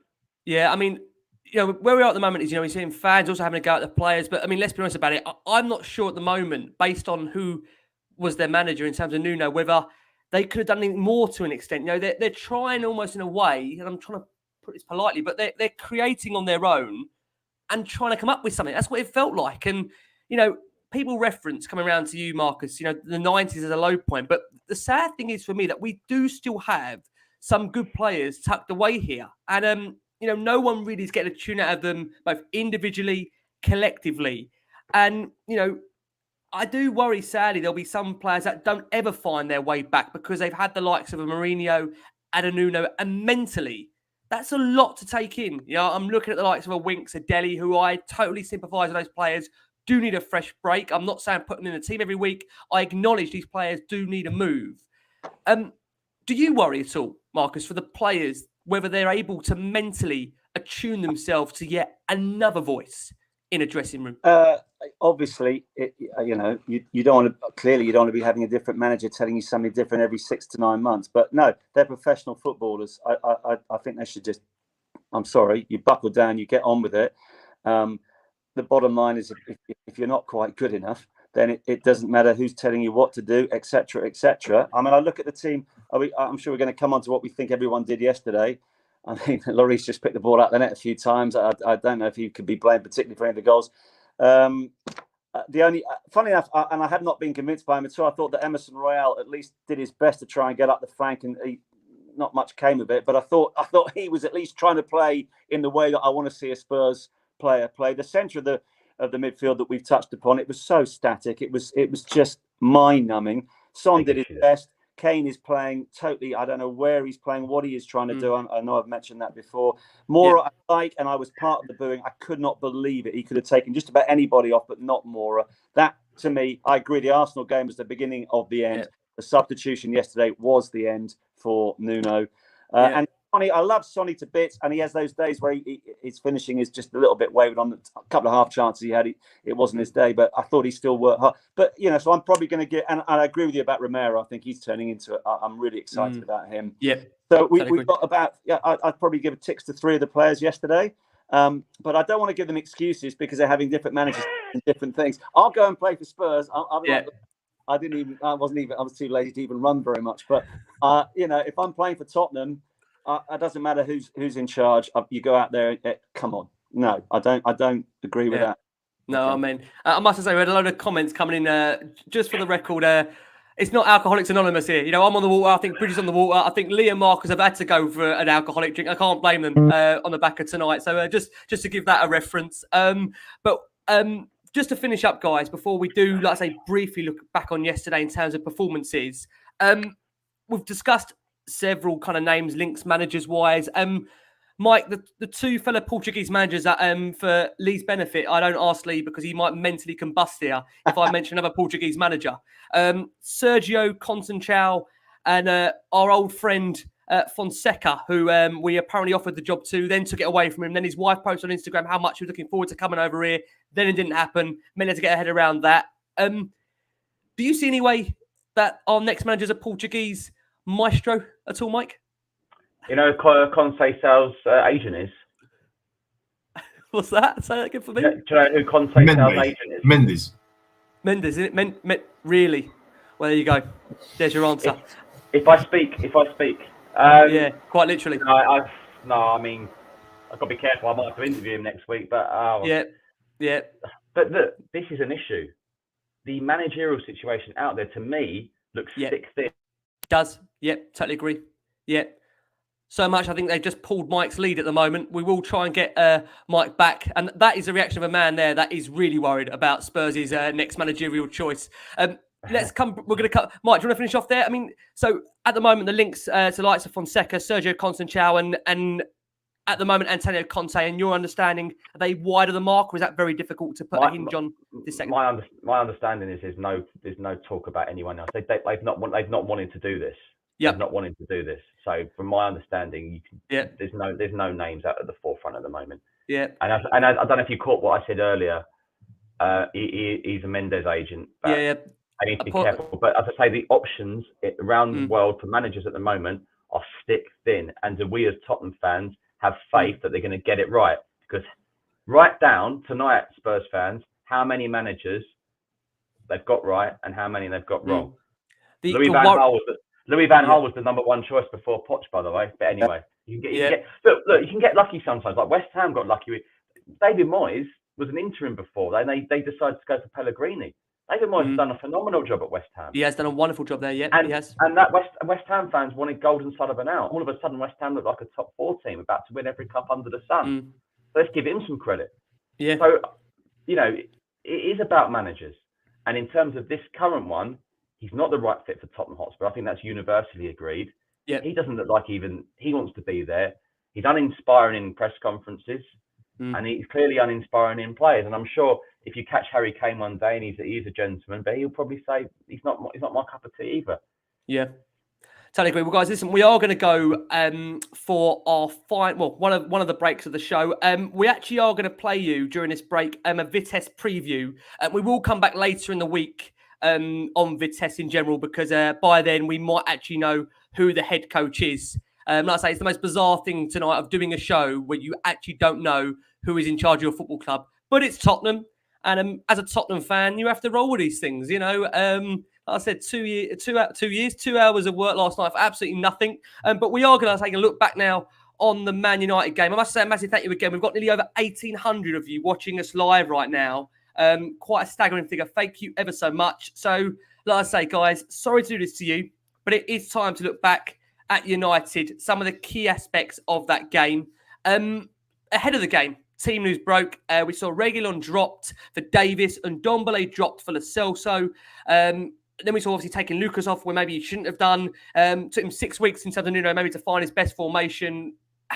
I mean, it's suggested coming over to you, Lee. Let's start with you on this because, Davis and Lo Celso coming in already sent the airwaves around. It felt like a suggested safety first approach from Nuno. Did you as a fan confidence go automatically down when you saw that starting lineup? I mean, I was going to say I don't want to dig anyone out, but we're about to do it, so we may as well. I mean, Ben Davis. The first thing I see Ben Davis on the thing, I'm thinking, okay, so that's defence first rather than progressive going forward. I couldn't understand, not that I think that there's much between the two players, but I couldn't understand why Tunga and Ndombele didn't start on the basis that, it started the previous 3 Premier League matches. So I'm thinking, okay, let's get some consistency in the team, but he didn't. And yeah, I mean, when you're looking at it's not necessarily the playing staff outside of them two, it's the way we set up. Everybody knows that I love Pochettino, right? And sorry to reference him, but he wrote in his book that he knew how Tottenham's result was going to be in the first 5 minutes of the game or 2 minutes of the game, whatever he wrote. And we all know that, right? When we can watch Tottenham and you know exactly how it's going to go within the first 30, 40 seconds or 2 minutes of a football match. And that was how it was straight away. I mean, you've come off the back of a West Ham defeat where you haven't had a shot on target in the second half v West Ham, and then you're coming into this and you're thinking, full stadium, 62,000 people, Man United on the back foot, they've just had a drubbing, let's go at them, let's start fast like a train, like I say, get in their faces, and let's give nothing, completely flat. I mean, I just that was the most worrying thing for me, Rick. And when you look at some of the goals, I'm sure we'll get into it, but Skip miscontrol. It was a woeful pass from Emile Pierre in the first place. He also had a long crossfield ball, forward pass, by the way, on. There was, I can't remember, it might have been Bergwijn actually screaming for it, saying, have someone, but he decided to go short and backwards and sideways to Skip. He miscontrolled it, put him under pressure, see you later. You look at the first goal, the Ronaldo goal. Kane, zero energy. He didn't care that it was Maguire running into the final third of the pitch. Didn't care. He didn't even go after him. He didn't chase him. He just let him go. And then the ball comes back into the middle of the pitch. Ends up being Fernandes. Davis gets caught under that header. Ronaldo's Ronaldo, mate. He's world class. Bang, back of the net. I mean, these are just basic errors and mistakes. I mean, the third guy, I don't even have to talk about. It's just absolutely horrific. Emerson was, I think Romero was playing as a right back. Emerson was like miles up the pitch. He couldn't even get back in time. People were looking around at each other going, I don't know what was going on there. Even the Ronaldo goal that was ruled offside, Eric Dyer fell over the ball nearly. This is meant to be a well-drilled, well-defensive unit type team. Yet we're getting absolutely torn apart by a team that hasn't won a Premier League game since September the 13th, right? That have conceded game after game after game after game. And guess what? They kept a clean sheet. I mean, you couldn't write this stuff. You couldn't write it. And this is why it's such a passionate show tonight, because it's not about moaning and having a go and swearing and all that. It's just, this is how everybody right now is feeling. I'm summing it up for everyone. I'm sorry if you're not feeling like this, but I'm summing it up. It's just, we are devoid of all things that we can go and have. We need somebody to come in this football. I'm going to say it. We need somebody to come in this football club, put an arm around and go, do you know what? Let's go and have a go. Let's go and get on the front foot. I would have Harry Redknapp back in our football club tomorrow. Come and have a go. Like somebody's experienced to say, do you know what? I know it's an interim manager like Glenn Hoddle, or Harry Redknapp, or somebody to come and say, imagine Harry just taking the shackles off of this team and say, go on, go and have a go. That's what we need. And it's just not happening with Nuno. It's the performance yesterday from individual players. They're not interested. Rick, they are not interested. That means that they've lost. They're lost in the dressing room. Kane's picking it up. I've got a quick theory on Kane. I promise I'll shut up. Yeah, no, that's fine. Go on. Well, do you want to say for the Kane? Go for it. Go on. Sterling, Harry Maguire, Luke Shaw, Harry Kane, 4, 5, Rafinha, 4, 5, 6, Harrison, sorry, not Rafinha, Harrison, 4, 5, 6 of the players that were outstanding for England. 4, 5, 6 of the players that got to the England final in England, and all of them have started either badly or injured or not match fit or whatever it might be. I know Harry Kane's had his head turned. I know the whole Man City thing. Of course, that's going to have an effect, but it's not just about the Man City thing. It's also about that stuff as well. You can't look at Sterling and Maguire and Shaw and say they've had outstanding seasons so far, because they haven't. That has to be a hangover as well. We have to get over, as fans, as a football club, we have to get over the Champions League. We have to get over the Poch ain't here anymore, and we have to move on. And I know I'm one of the worst people for it, but until we move on, we end up being like Newcastle talking about Rafa Benitez all the time when they've got 3 or 4 other managers, managing them. Are you with me, lads? And viewers? I agree with you. I too. To move on. I do agree. On the screen, we've just got to give a reference to these points here. Felix says Wayne Rooney should be our head coach. He'd bring back that aggression. Do you know what? I'm not quite sure our fan base of what we've gone through over the last 24 months. If you suddenly bring Wayne Rooney in as our next head coach, I think even Bridgie would have to consider turning up for work tomorrow morning. Bridgie, what do you reckon? I can see Bridges' face there. Even you, Mike. I don't know if you could stomach putting that one live on air. Faz, I mean, he's got problems at Derby, but I think it's worth it. I think he'd turn up here and say, "Do you know what? I think I prefer it in Derby. I think it's that shambolic."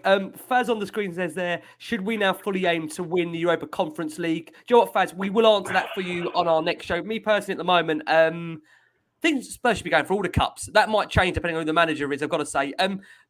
Let's come around to you, Marcus, before we go round to Bridgie. Marcus, in the game itself, there had been some pinball as Spurs failed to clear the ball. Bruno then lofted a ball, a world-class volley from Ronaldo. And I think, I said this actually before we went on air, Marcus, that the minute I saw Davis in that team, I feared that there was no way for 90-plus minutes he was going to keep Ronaldo quiet and simply caught out of the back post, not deserved, but a well-taken goal. And Ronaldo's 11th goal against Tottenham, and this won't come as a surprise to you, more than any other team, obviously. Marcus, take it away. Well, it's always Tottenham on top of those lists, isn't it? The moment he didn't get sent off in the Liverpool game, I thought, okay, he'll score. He'll definitely score on Saturday, and he did. To be honest, this is very poor because I should prepare thoroughly for being on a show like this. When Spurs are as bad as they were yesterday, I find it very hard to watch the highlights. It normally takes me 2 or 3 days, then I'll sit down and deeply analyse exactly what went wrong. Don't apologise. Please don't apologise for not watching that back. Please don't. I saw it live and it was bad enough at the time. Yeah. I mean, the key point that one of you guys made is that the one thing about Nuno is we're meant to be very defensively sound. And quite clearly, we are anything but defensively sound, which further defeats the whole object of having a manager like that in charge. So, and I've mentioned the 1 to 11 lineup, and I look at it and I've said, Lloris, I think Lloris has come, he was fantastic for France recently. I'm very happy to keep Lloris. I think we've all agreed that Romero is definitely the guy who hopefully will build our defence over the next couple of years. I don't know what you'll think of Emerson Royale. He's by no means the finished article, but I do think if we're going to go more on a front foot approach, he's the sort of fullback that might play a part in that, definitely. It's that midfield area, the holding midfield players. I like Højbjerg, and of course, all the managers who've been there picked him every single week. But I actually watched him yesterday, blood and guts and all the rest of it. Very honest, you want a player like that in your squad. But for the first time, I just questioned a little bit about the actual quality levels. But I hate to criticise him because he does give his all and he tries to get everyone around him to do that. And I feel sorry for Skip too because he's gone off and had a brilliant loan spell at Norwich, come back and. I'm not quite sure why he has been played in every single game. And I think, he's still got a future at the club. But, so there's question marks there. And in front of that, I mean, we know what Mora can do. We know what he can't do. We know what Son can do. I'm sorry about Lo Celso. My younger son, had his shirt last year with the name on the back. I said, why, Luca? He loved him. Even he has said that was a mistake. He's now got Tanganga on the back of his shirt this season. Tanganga? I know. I'm not sure I feel more sorry for him now. He's always injured, so he's got a dodgy selection. He'll become my next probably. And up front, I just want to see Harry Kane in the opposition penalty area. I don't want to see him hugging the bloody touchline or playing as a central defender. Please, score goals. Amen. Totally agree. Bridgie, let's come over to you. You picked up on this earlier, but I must ask you about this because I know you probably would have had the same reaction as me, right? Ben Davies being given the nod at left back instead of Sergio Reguilon. And he had a lot coming down that flank with Aaron Wan-Bissaka moving forward regularly during that game. We saw Ronaldo peel off him just before half-time to volley home that opener. After the game, Nuno came out and said, we tried to improve what was missing. Ben Davies, and then we go Ben Davies. Ben Davies gives us a bit more consistency. Bridgie, please help me unscramble that. You've been on the beers, Rick. I need to ask this. Can you understand that? Did he give it? What has convinced Nuno in that game or any game for Ben Davies? Bless him. It's no disrespect to Ben Davies. Davies, bless him. I don't know how he's still at Tottenham. That's no disrespect to him as a person. But was that ever going to work, Bridgie? 90 minutes plus against Ronaldo. Was that ever going to work? No. I mean, I'll be completely honest with you. When I saw the teams, I'm a big fan of Rafael Varane. I think he's a really good signing. Of course, he comes back against Tottenham. I think he makes Maguire 10 times more he makes Maguire 10 times better. Sorry, Rick. I'm reading these comments. Do you know what? This does sum up our club. Bend over. Yeah. That's what the Spurs have been doing in London derbies, haven't they? Yeah. Bending over for the best. Yeah. Well, at least Quite we've had a literally. laugh. At least we've had a laugh. But yeah. It's when I saw the teams, I strongly fancy Man United. I really like Cavani. I think he's dreadfully underused at Manchester United. And I saw Varane come back, and then it was interesting. Ollie played the back three, and he sort of took a.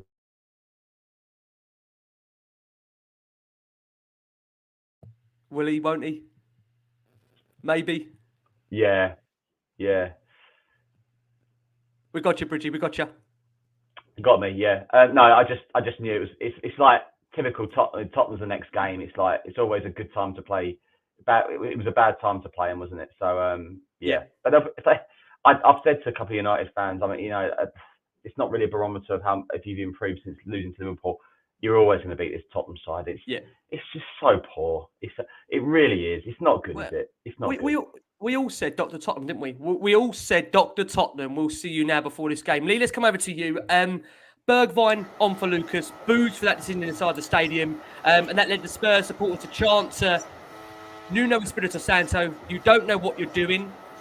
Lucas Moura, a lot of running down that right early on, picked out some of a lovely ball over the top and was hooked after 8 minutes after the restart. And then the change didn't go down well, as we mentioned. Bergwijn operating on from the left on the day, but he just couldn't have an impact on the game.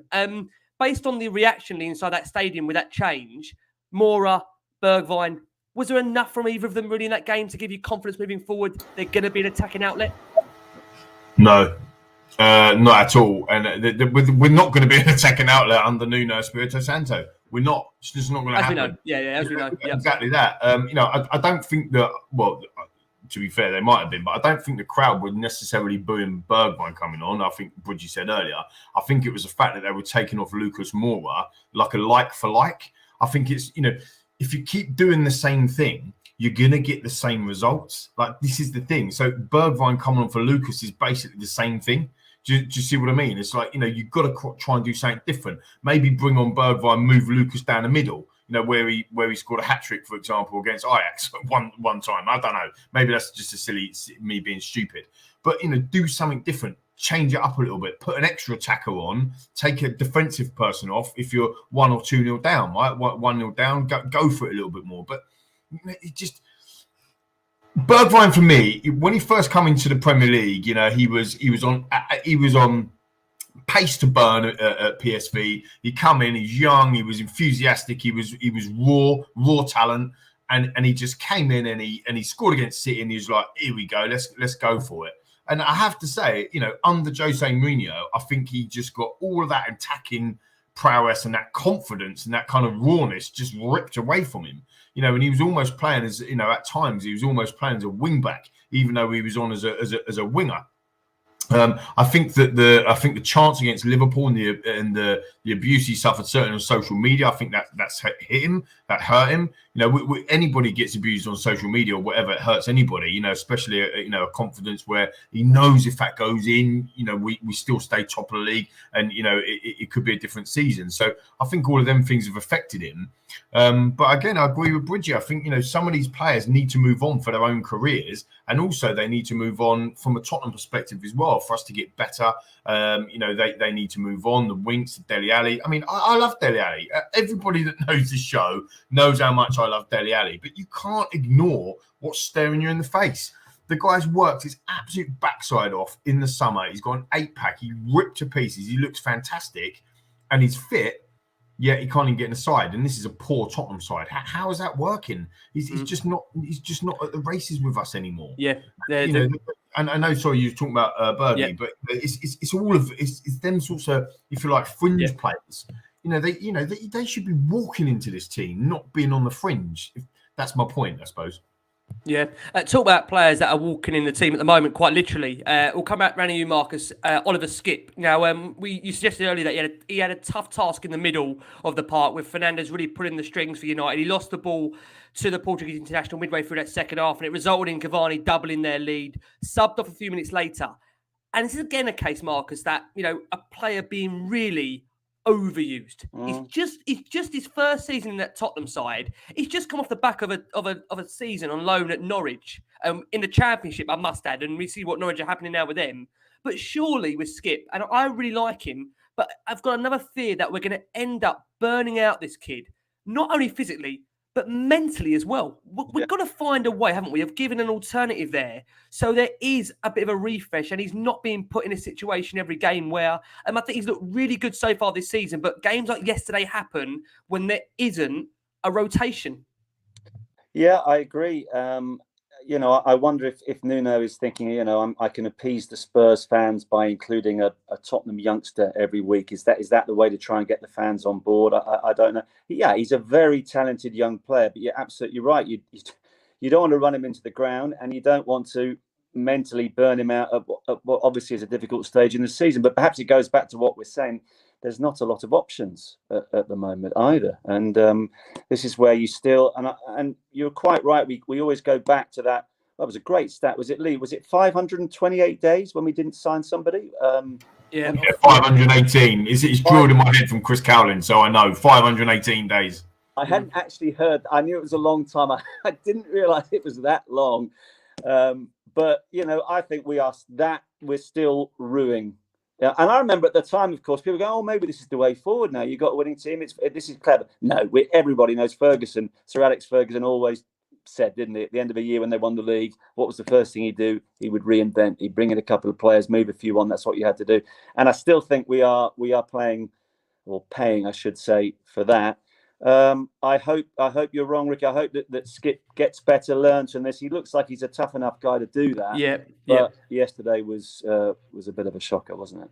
Yeah, and just on the comment screen there, yeah, look, we know Skippy is hardly the problem. My concern is that the overusage of him this season, that's the concern, and they're going to have to find a way around that. Oh, he is not the problem at all. He's a very young player, and absolutely not. Yeah, it comes, and I think he can. But equally, totally agree. Take him out the firing line occasionally. Yeah. He's also up against McTominay as well in there, who's also a youngster who's maybe got more experience than Skip, but he could have handled himself. Go back and look at the goal and analyse some of the performance from Skip and the balls that he was being played. For him it's certainly for the goal where he looked a bit clumsy. Let's be honest about it. He looked a bit clumsy, but actually, if you go back, rewind the tape essentially, and watch it back again, it is because the team decided to not go forward and go backwards sideways. It puts yourself under pressure. And actually, if you look at the game for the first 15 minutes, United were pressing so quick, so hard. Fair play to them. But so therefore, surely the players must know that that's happening, going to happen throughout the game. You need to be able to adjust. Especially the manager, maybe change something tactically, put an extra body in there for the first 15, 20 minutes or whatever it might be to have a look at that. Maybe give some different options. Going short and going backwards and sideways when you're being pressed so hard is not a tactical way of getting a result in the game. And we lost 3-0. So there you go. Totally agree. I'm conscious of time, guys. We are going to try and close this out in the next 10 minutes or so. I do assure, like I say, the audience of that, and like I say, the guys on the screen here as well. Pierre Højbjerg, coming over to you, Bridgie. Battled in that midfield off the pitch, but did play Skip into trouble with his pass leading up to Cavani's goal. I felt his comments after the game were quite interesting. He said it's unacceptable at home where there should be fireworks, determination and character being pushed really highly. You could put my cleaning lady as the coach and I'll give my all. It should be the same for everybody. It wasn't there. I better not say too much. He's clearly very, very unhappy as to what's going on in that dressing room.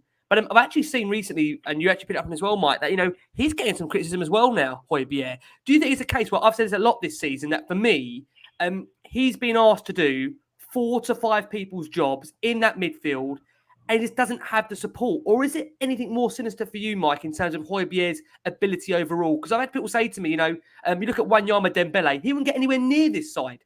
What's your thoughts on Højbjerg? Well, Dembele was special, and I think, I don't think Dembele realised how good he actually was.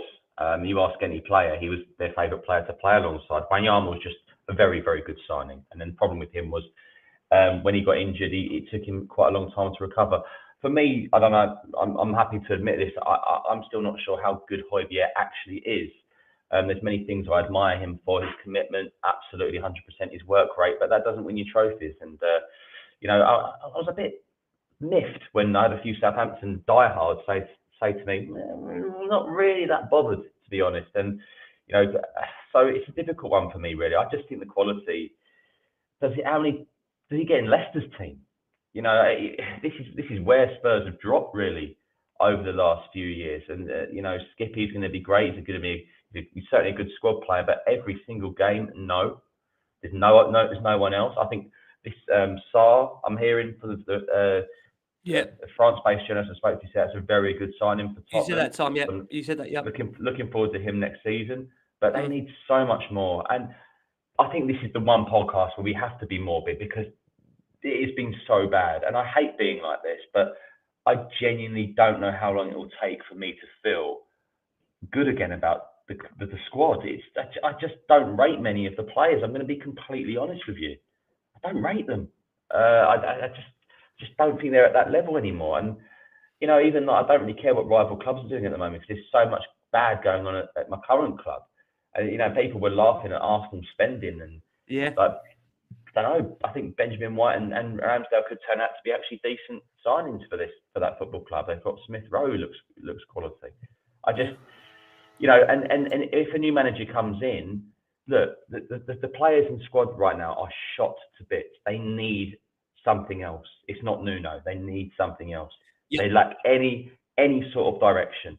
And if you look at the fixtures coming up, favourable. I'm not being arrogant in that sense, but they look okay. Some look winnable. But just how good is this squad? And whatever manager comes in, how much better can he make them? Because I still say it's a bang average squad. And if Tottenham Hotspur finish 7th or 8th or 9th this season, sounds about right. Lee, let's come round to you. Eric Dyer in the right place to block Cavani's effort early on, but got a bit lucky with Ronaldo's second goal being disallowed after failing to cut out the press. But one player that I think we're all actually enjoying seeing at the moment, I'm not sure how much he's enjoying playing, is Christian Romero. He battled well up against Ronaldo on the day in that first half for Tottenham and had a goal ruled out for the offside following a late flag. Struggled after the break. He just couldn't cut Ronaldo's pass for the second and was out of position at right back for the third. But overall, in terms of this pod and trying to look towards the future and for positives, is Romero one of the more brightest aspects, what we've got to look forward to come? Yeah, definitely. I think so. I mean, you can be with the, with balance. You could say he was at fault for the third goal because he was out of position. You could say that he was at fault for the goal against West Ham. You could say that he was at fault for one of the goals against Chelsea. He's still finding his feet, but I think we all agree that this guy can be absolutely brilliant for us, especially if you get a partner with him. I think Bridgie mentioned it earlier as well. Just coming back to the players that we've got in terms of bang average squad and that type of stuff, I think that if you get a coach that actually coaches the players, there is something to work with there. Not in all players, right? Do not get me wrong. But if we're talking about Hugo Lloris, who's still, in my opinion, one of the best goalkeepers in the Premier League, and then you talk about Romero, who we're just talking about, who could be, I've seen some of the comments on there, could be Virgil van Dijk, or certainly up there in the top 5 defenders. We've already got world-class striker in Harry Kane. If we can get him back firing, we've already got a world-class forward in terms of Heung-min Son, in my opinion. So you look at the nucleus, if you like, of the side. Reguilon, if he was coached, we used to call Poch the fullback, or you did, Rick, used to call him the fullback whisperer. Now, if you had somebody that would come in and give them that, Emerson coached, if he's only 22, this lad, Brian Hill is 21, can they be coached better? Because I would argue, with the greatest respect, trophies galore, absolute legend in terms of some of the football clubs that he's managed. But does he coach players? Jose Mourinho, he may or may not, but does he coach them? Nuno, what I'm seeing so far, he's not coaching anyone, or they're not listening to him. He's already lost the dressing room. Having somebody to come in and actually coach them and drive an extra 5 or 10% out of these players, like you said before, Rick, if we'd have beat Man United, we're in the top 4. It's quite ironic. So, if you forget league position for a minute and say, like, style of football, this is what I come back to: front foot football and the values of the football club. Get that right first. get a manager in that's progressive and wants to play front foot football, because we will win more games than we lose. Then you can start to coach players in that way. People start enjoying it. They start having haircuts. They start having smiles on their faces. All of a sudden, it becomes very, very different. I know I'm being a bit jovial there, but having a smile on your face when you go to work makes a huge difference. And at the moment, we're going through a very, very tough time. So I would say that there's no green shoots under Nuno. There's no green shoots of like recovery.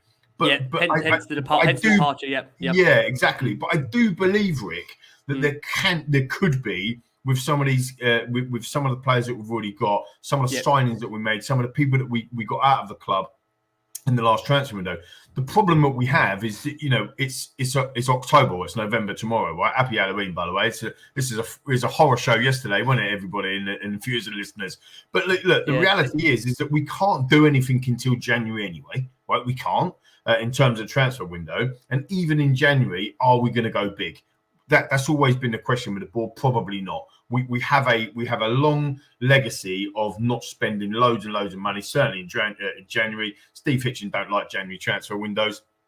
We already know that. So the reality is that that's a toughie. That's a toughie to look at. And then we get to the summer. By that point, as Bridgie said, we finish 8th or 9th. All of a sudden, we're out of Europe completely. See you later, Kane. He's definitely not sticking around another year. And then we've got all that mess to work out. So I think that from an optimistic or a positive perspective, I think if we can get a manager in that can coach the players, and this is with the Ryan Mason, the point you made earlier, I wouldn't mind seeing Ryan take over the hot seat for a few weeks or whatever, steady the ship.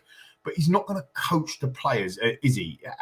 With the greatest respect, what can Ryan Mason teach Harry Kane? How can he coach? That is a great point. That's the bit that, and I don't want to be horrible, but this is the point that I think we've all made on the show earlier under Jose, is that they were thriving. They were thriving under Jose Mourinho because they could learn other stuff and whatever. But a lot of the other players didn't fancy it. Lo Celso or Tunga Ndombele or Dele Alli or all these other players that didn't thrive under Jose's world.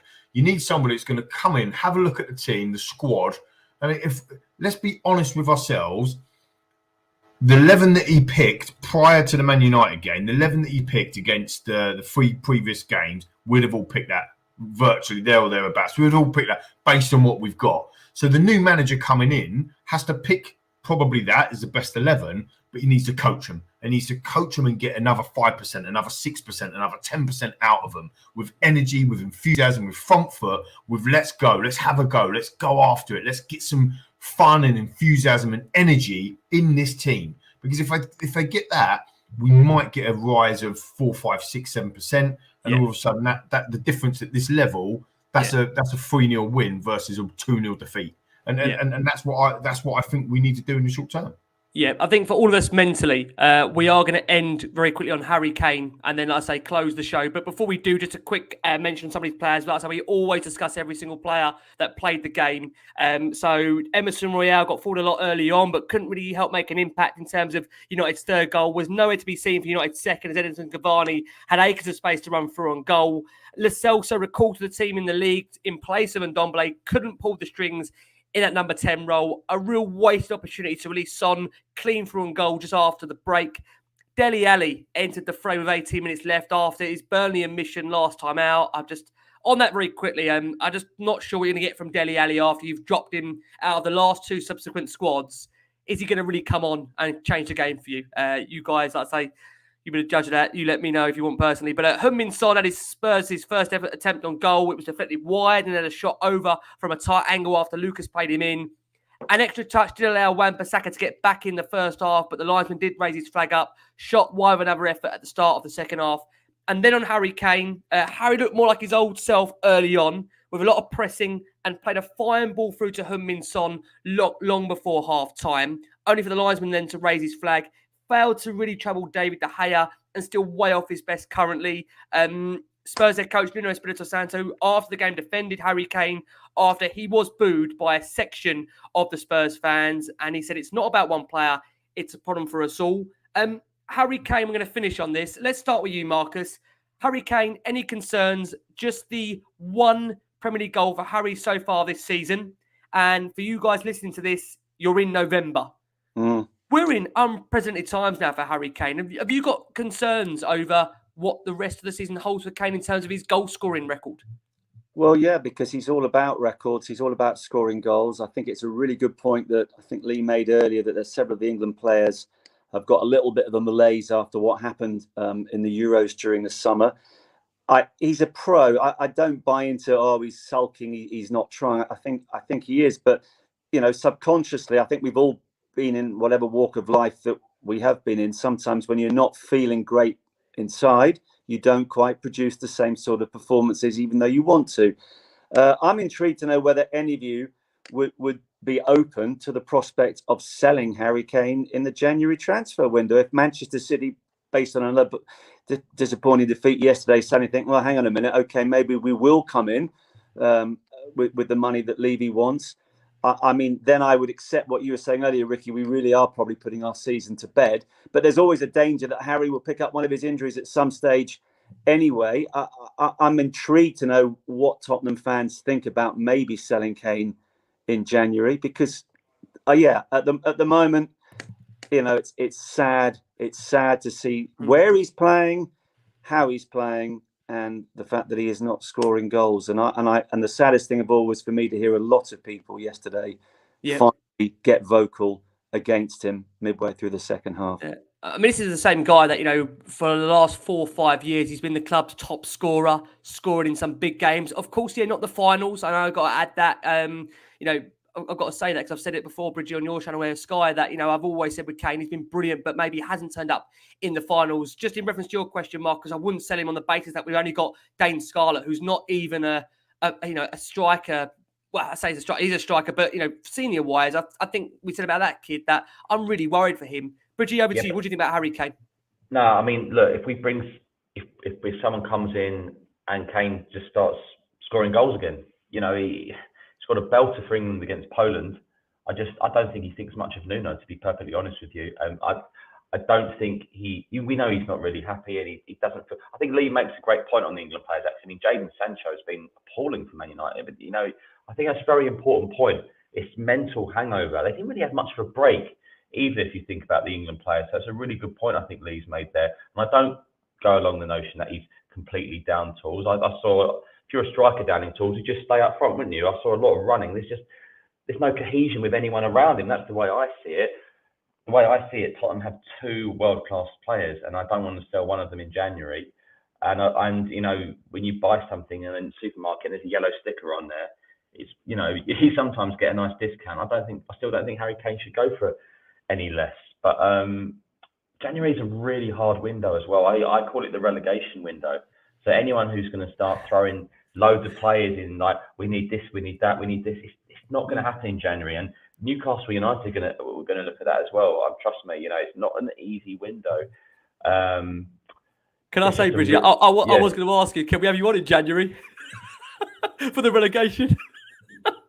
Yeah, no, I mean, it's going to be interesting over the next few weeks. I mean, I think we'll see some potential movement over the next couple of days, starting with the managerial situation. But look, we've got to say it for what it is. We are relegation form, but I mean, listen, the league table, we're top 4, yeah.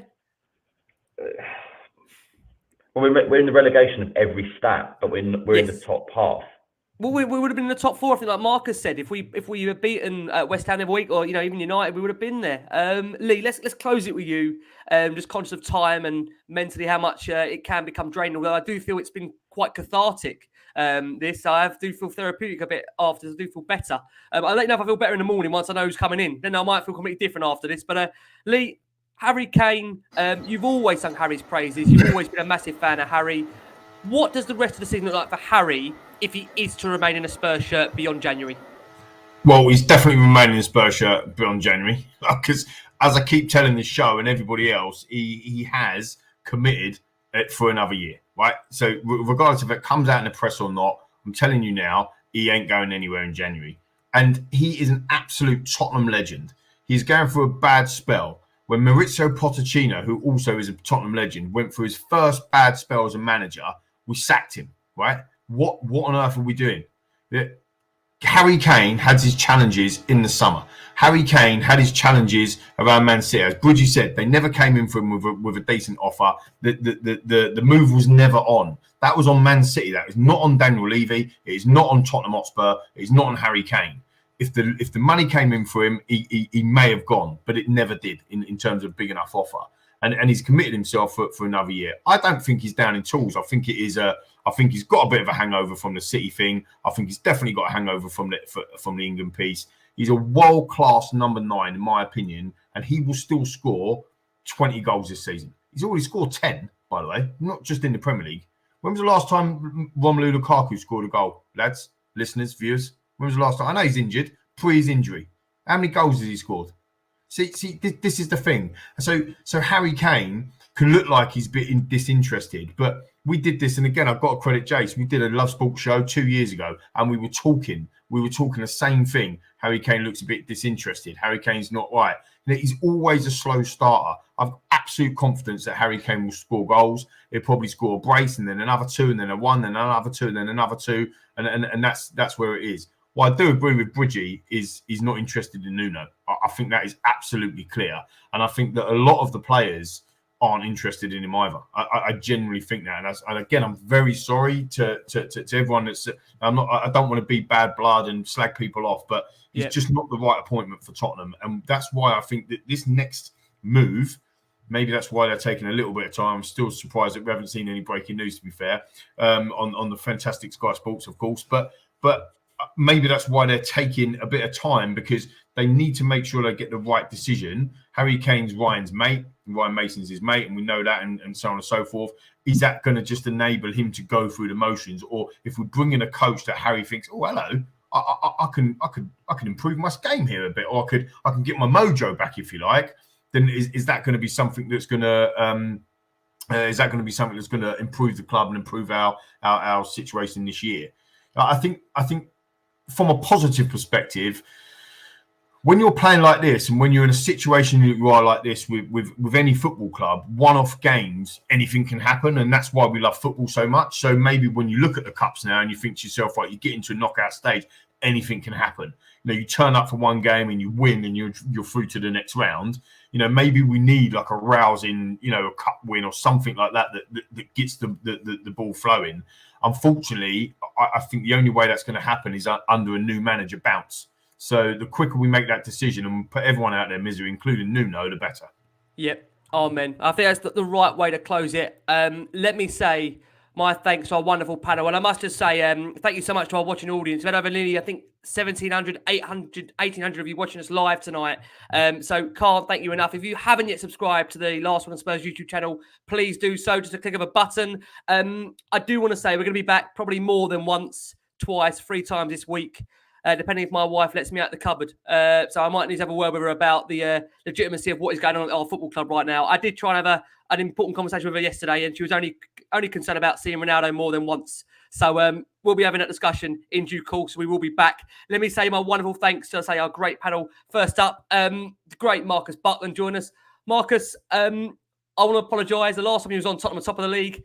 The next time you come on, I can't promise you where we're going to be or who we've got in charge. Well, we've probably had 3 more managers by then, and we'll be bottom of the league. But hey, nothing would surprise us. Onwards and upwards, eh? No, I will echo very quickly because I love Lee's. He's always optimistic, and he's right. There is a nucleus of a very good team there, and I still have a sneaking feeling that we're going to win the League Cup this year. I love it. A trophy. Listen, we want a trophy. We need a trophy.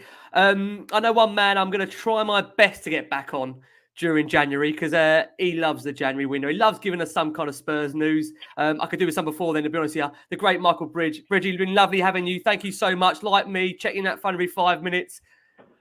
We're waiting, aren't we, Mike? Just waiting.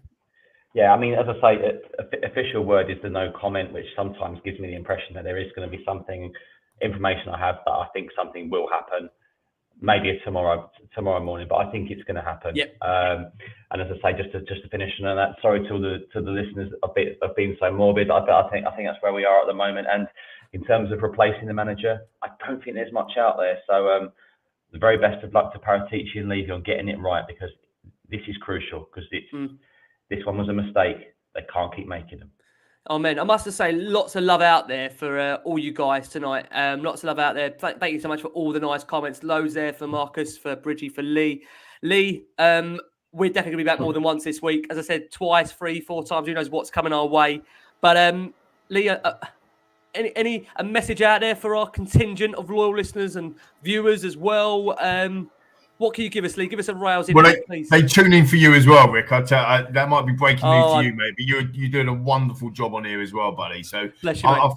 Weirdly enough, again, Bridgie keeps saying about morbid, and it has been, but I've thoroughly enjoyed it tonight. It is a bit of therapy. Now, I really needed to chat to people yesterday when this was happening, and I wanted to get it off my chest, and I've managed to do that in front of the best part of 2,000 people tonight, and everyone else that downloads the pod as well. So thank you for that. And I think, look, Bridgie did say, or Marcus said earlier, that it might get worse, but they always say, I'll leave you to this, they always say that it has to be hit rock bottom before it can get better. And they're having no shots on target for an entire football match at home in front of 62,000 people. It don't get much worse than that. So I think that is the bottom. And I think moving forward, we're going to start to climb. It is going to take some time. But once we know that we get a manager in that's got the same values of where we want to be and where we can go, that's the first step. Get a manager in that can coach, get the players playing with a smile on their face, and let's see where we can go. We've already written the season off. Let's be honest about it. We're a quarter of a way through the season. We're in 4 competitions. This is mad, isn't it? Exactly. So it can, if our expectations are this low, then we can only improve. So come on, Tottenham, just do it. Darkest hour is just before the dawn. Let's remember that. I love it. I love it. A Marcus Buckland rousing finish. My God, we need one.